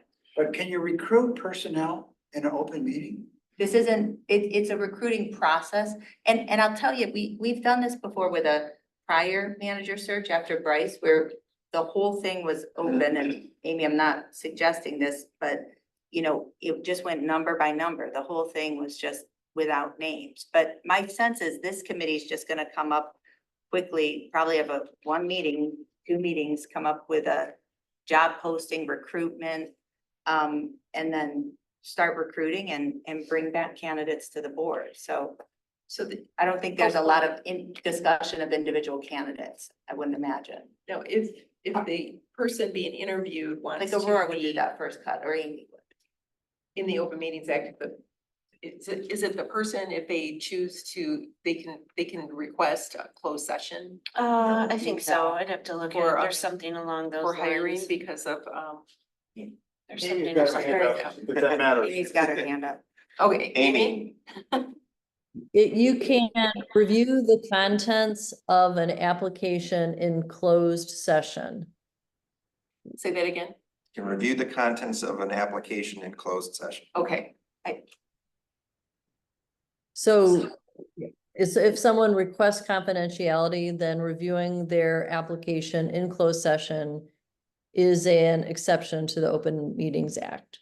So Yeah. they have to request it. And they have to, and we have done that before with like finalist interviews for like fire chief or whatever. But this is beyond that. I mean, I think that's beyond that. I think what this committee would do is just work with Aurora and Amy to get posting arranged and start recruiting. And I would imagine that the first review would be done as it normally is by Amy or Aurora, right? When you say the first review, what do you? The first cut, making sure people meet, seem like reasonable They'll vet. people to bring Yeah. forth. Part of the service, MMQs. and part of the service of Amy Sell's firm is to do Yes. exactly that. Yes, and she did that before. Yeah, so I would just ask too that the MMQs be set so that we're kind of considering the broad scope of, people, that you've talked about. You're mentioning people in the community or, people in the office and stuff, so. and who from this board? Because we have the 3 potential. So we're gonna 3. ask Judy Monk, Brian Yeaple, Kathleen Brandt, who else? Happy Noel. Kathy, no. right? Okay, I'm fine. Okay, volunteering, you're just, no, I'm just sitting not reacting, so. I think that would be a good committee. Well, what about another person from, I don't think it's necessary. well, what do other people think? John, do you want to be on the committee? I'd be willing, not being, I couldn't Zoom it because it's gonna be open meetings and in person, right? I just worry with my PPP, LPC, Yeah. Planning Commission. Yeah, I mean, we're talking about like 2 meetings, Well, you might be talking more than 2 meetings. right? But before September 10th, when Yeah. whatever comes Yeah. back, so. So what about you, Jessica, Jillian, what do you think? Do you want to be on it? I'm comfortable with the 4 of you. No, I really am. I think, Okay. I mean, The 4 if of the them, if the 3 are so willing, Okay. you know. Yeah. Quick question, is this one for the interim? Yes. Yes. Okay. I'm not, for me, maybe speaking out of turn, but I don't see me as a candidate working on interim. Okay. Because I see it as, many people have, I think, voiced it as being short-term and in an acting type of, and looking at those kinds of timeframes. I would rather put my energy and time towards a full-time, permanent position. So in terms of a good use of my time, would be looking for the full-time, permanent one. Yeah, Thank you. the interim might be 3 or 4 months. I understand that, but as people have voiced, it probably is not going to be the same person. Right. Probably, Probably not probably. So therefore, my energy, and no, it may be different for Ryan and Kathleen, but for my energy, I'd rather focus on the permanent because that's where I think I could best use my time. Thank you. Kathleen, do you want to comment at this point?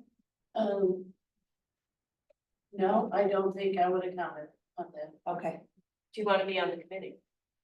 I don't want to comment on that. I don't agree with the Yeah, process. don't put her on the spot. Okay. She's already said she doesn't want to. Okay.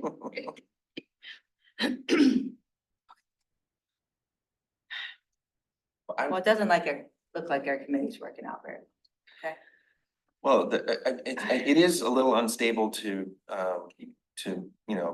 lean so heavily in a committee on people who haven't yet taken office. So, I mean, I understand the desire to include their input. But I think it does make sense to use people who are currently on the board. Now, if you want to focus on people who are gonna be on the incoming board after the November election, from the current board, I think that makes sense. So if Kathy, Jillian, John, Jessica, I mean, from the 4 of you, you could, you'd pick 3 people or no more than 3 people and Yeah. you'd be okay. And then whoever from the incoming group wants to participate. Right. Could do so. Like, offer it to them. They have the right of first, right of refusal. I'll do it with you if you want. Okay, Okay, so that's 2. I'll join. Okay, so you have 3. So we have 3 people from the current board who will be continuing and potentially others who will participate. And then the idea is to work with Amy and Aurora. And I guess Joyce, to the degree that you're still around while the committee is working, everyone could be involved without crossing the line. It's up to you guys whether you want to, hold open meetings. Well, I think it's our policy that we hold open meetings.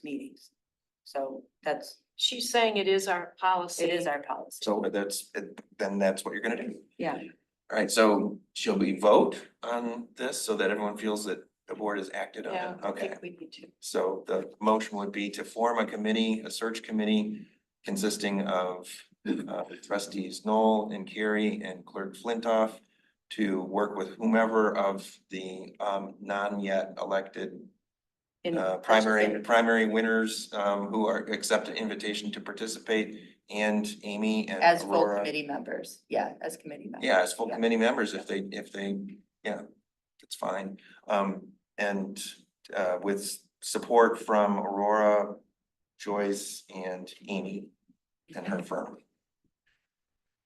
Does that sound right, Amy? All right, is there a second? Support by riser. All right, so moved by Hathaway, support by Riser. All those in favor say aye. Aye. Those opposed? All right, Were those all ayes?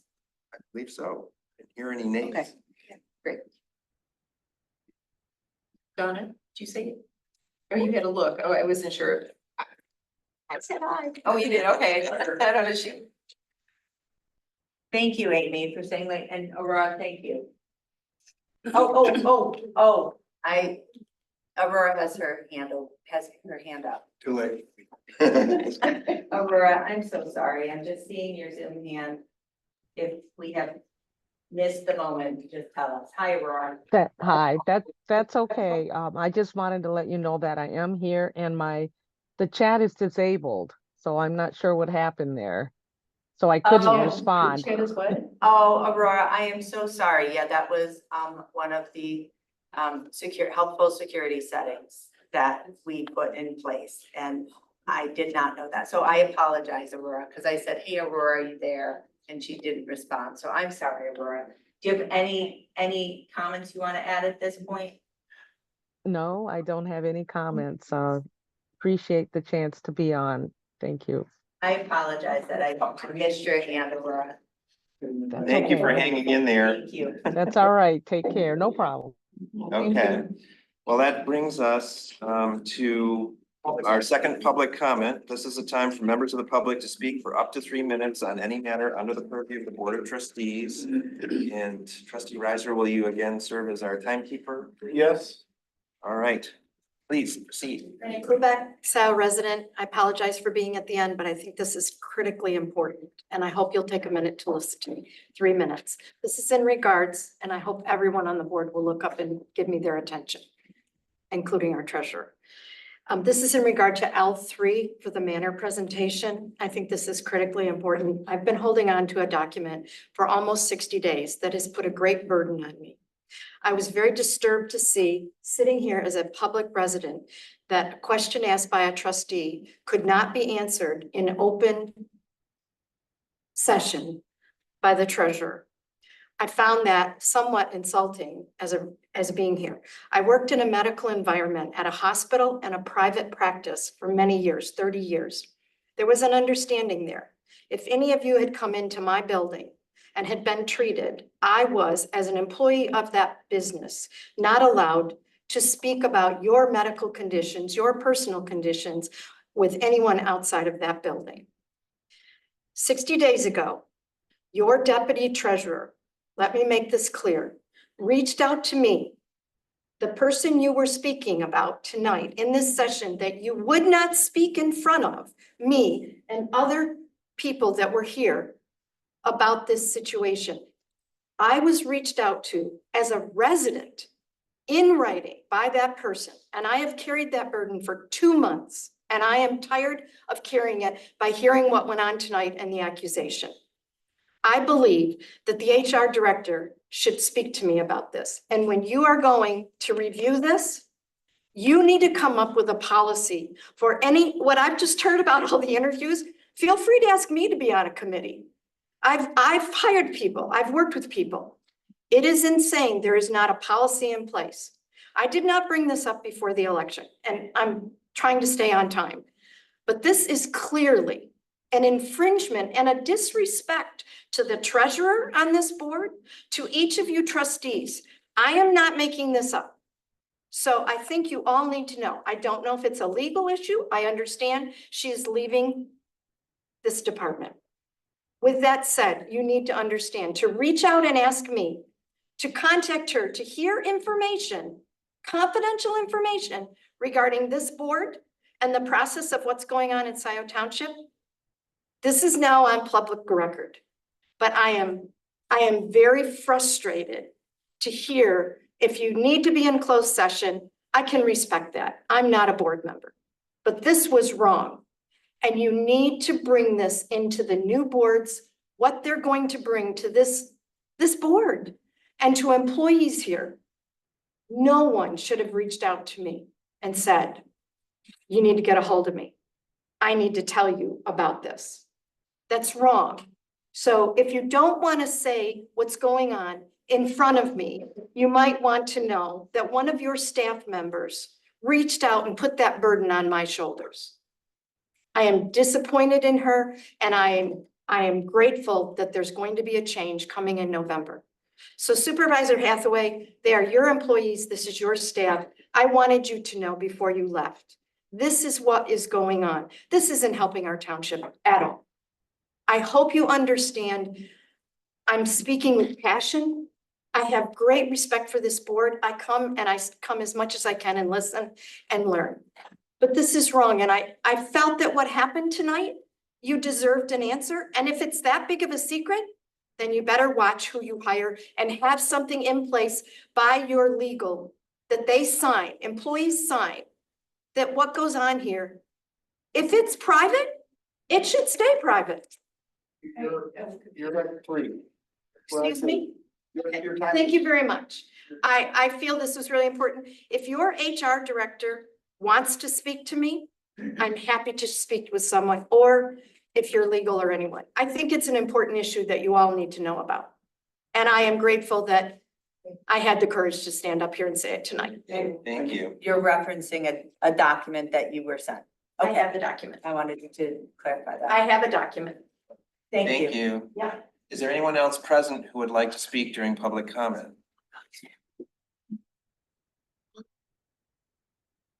Is there anyone participating remotely who would like to speak during public comment? If so, please raise your Zoom hand. The first up is Rob Pattinson, followed by Pam Boyd. Rob? Thank you, Rob Pattinson. First of all, thank you, Manager Parker, for giving us a lot of extra time to find an interim manager. The whole point of all that extra time you gave us was to find that interim manager. The whole point of this subcommittee was to find the interim manager so that they could benefit from training with you before September 15th. But this is Scio Township. And so of course we dropped the ball. We can't hire a finance director in 3 years. So of course we can't hire an interim director in time to benefit from your training. But thank you very much for giving us all that extra time to try and do that. I really like the idea of Chrissy Aiken as interim township manager, but associated with that, you can't ask her to be office coordinator and interim township manager at the same time. So you'll have to bring in some help for her temporarily. Will, this is going to fall mostly on you, but the whole board needs to hear about it. I just heard today that Priority Waste is not allowing people to have a 3-month winter break the way GFL did. They're limiting it to 2 months, and then they will start charging people even if they're not using the service. So that is not in the original contract, the winter break that GFL gave.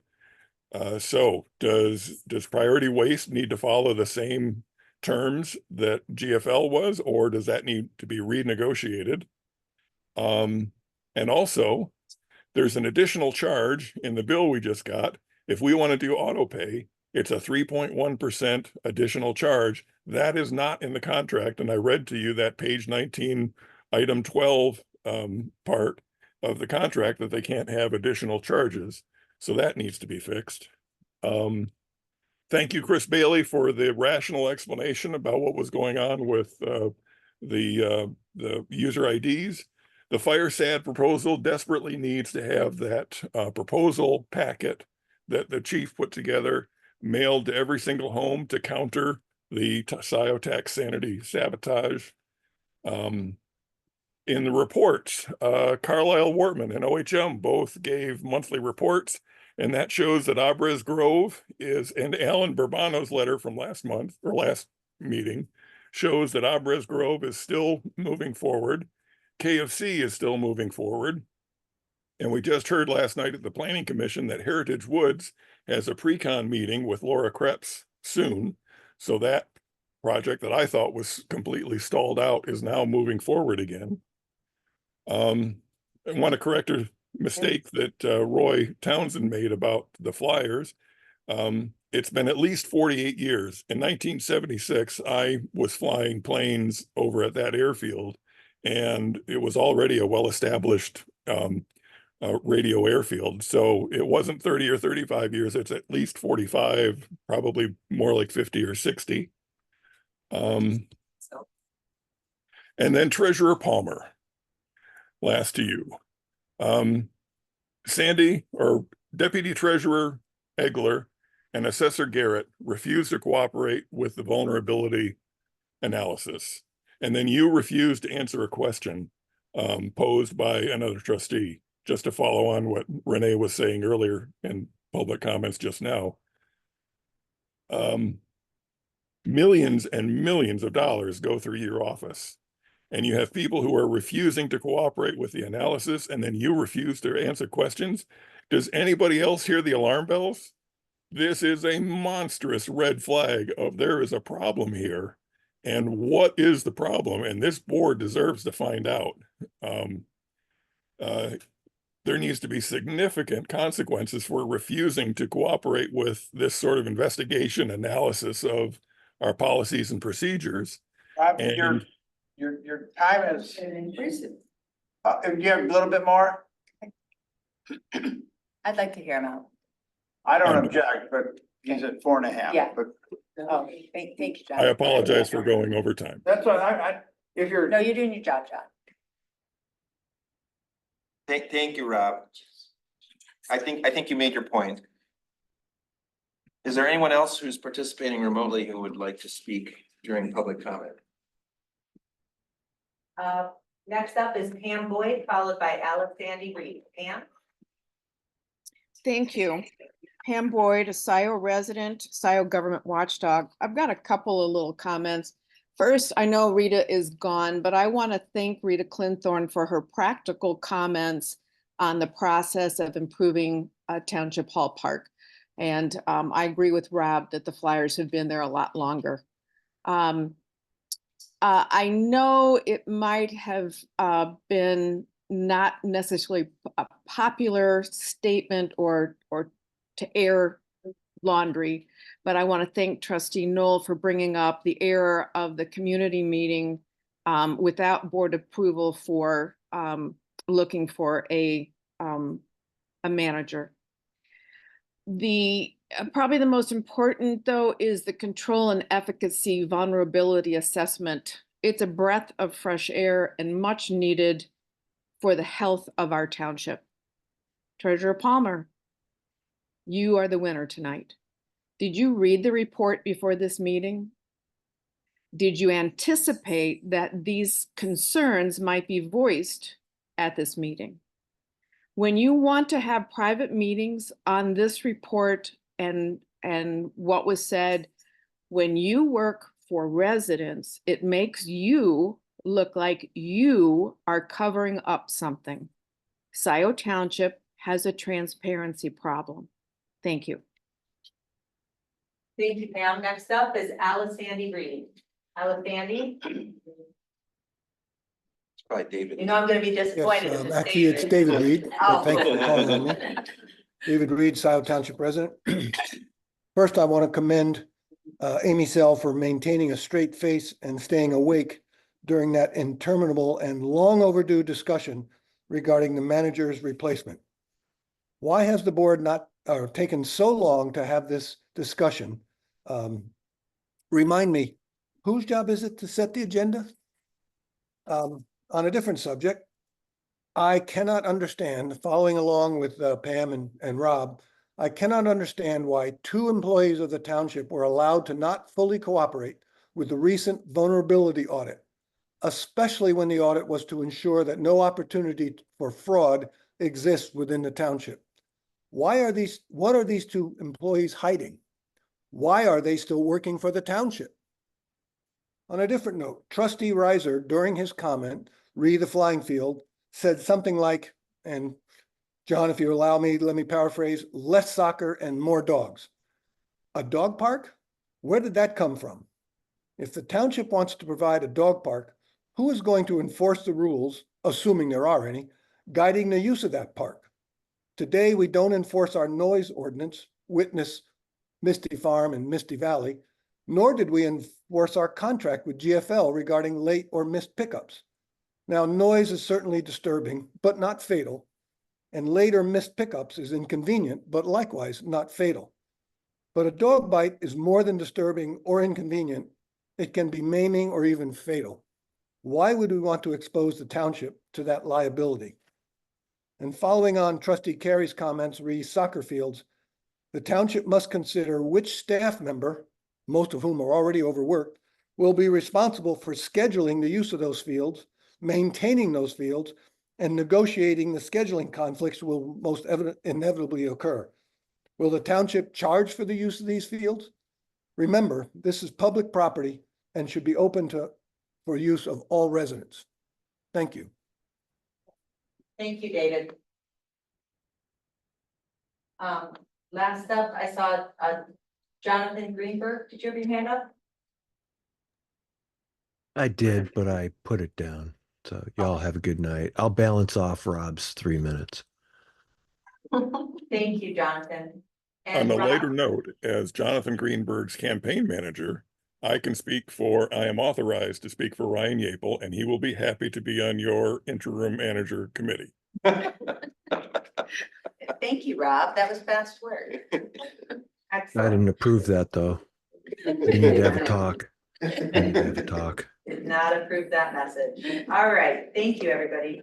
There's no other public comment. Motion to adjourn. Moved by Noel, support by Sure. Carrie. All in favor, say aye. Aye. All opposed. We are adjourned at 10:26. Great. Thank you, everybody. Not too bad.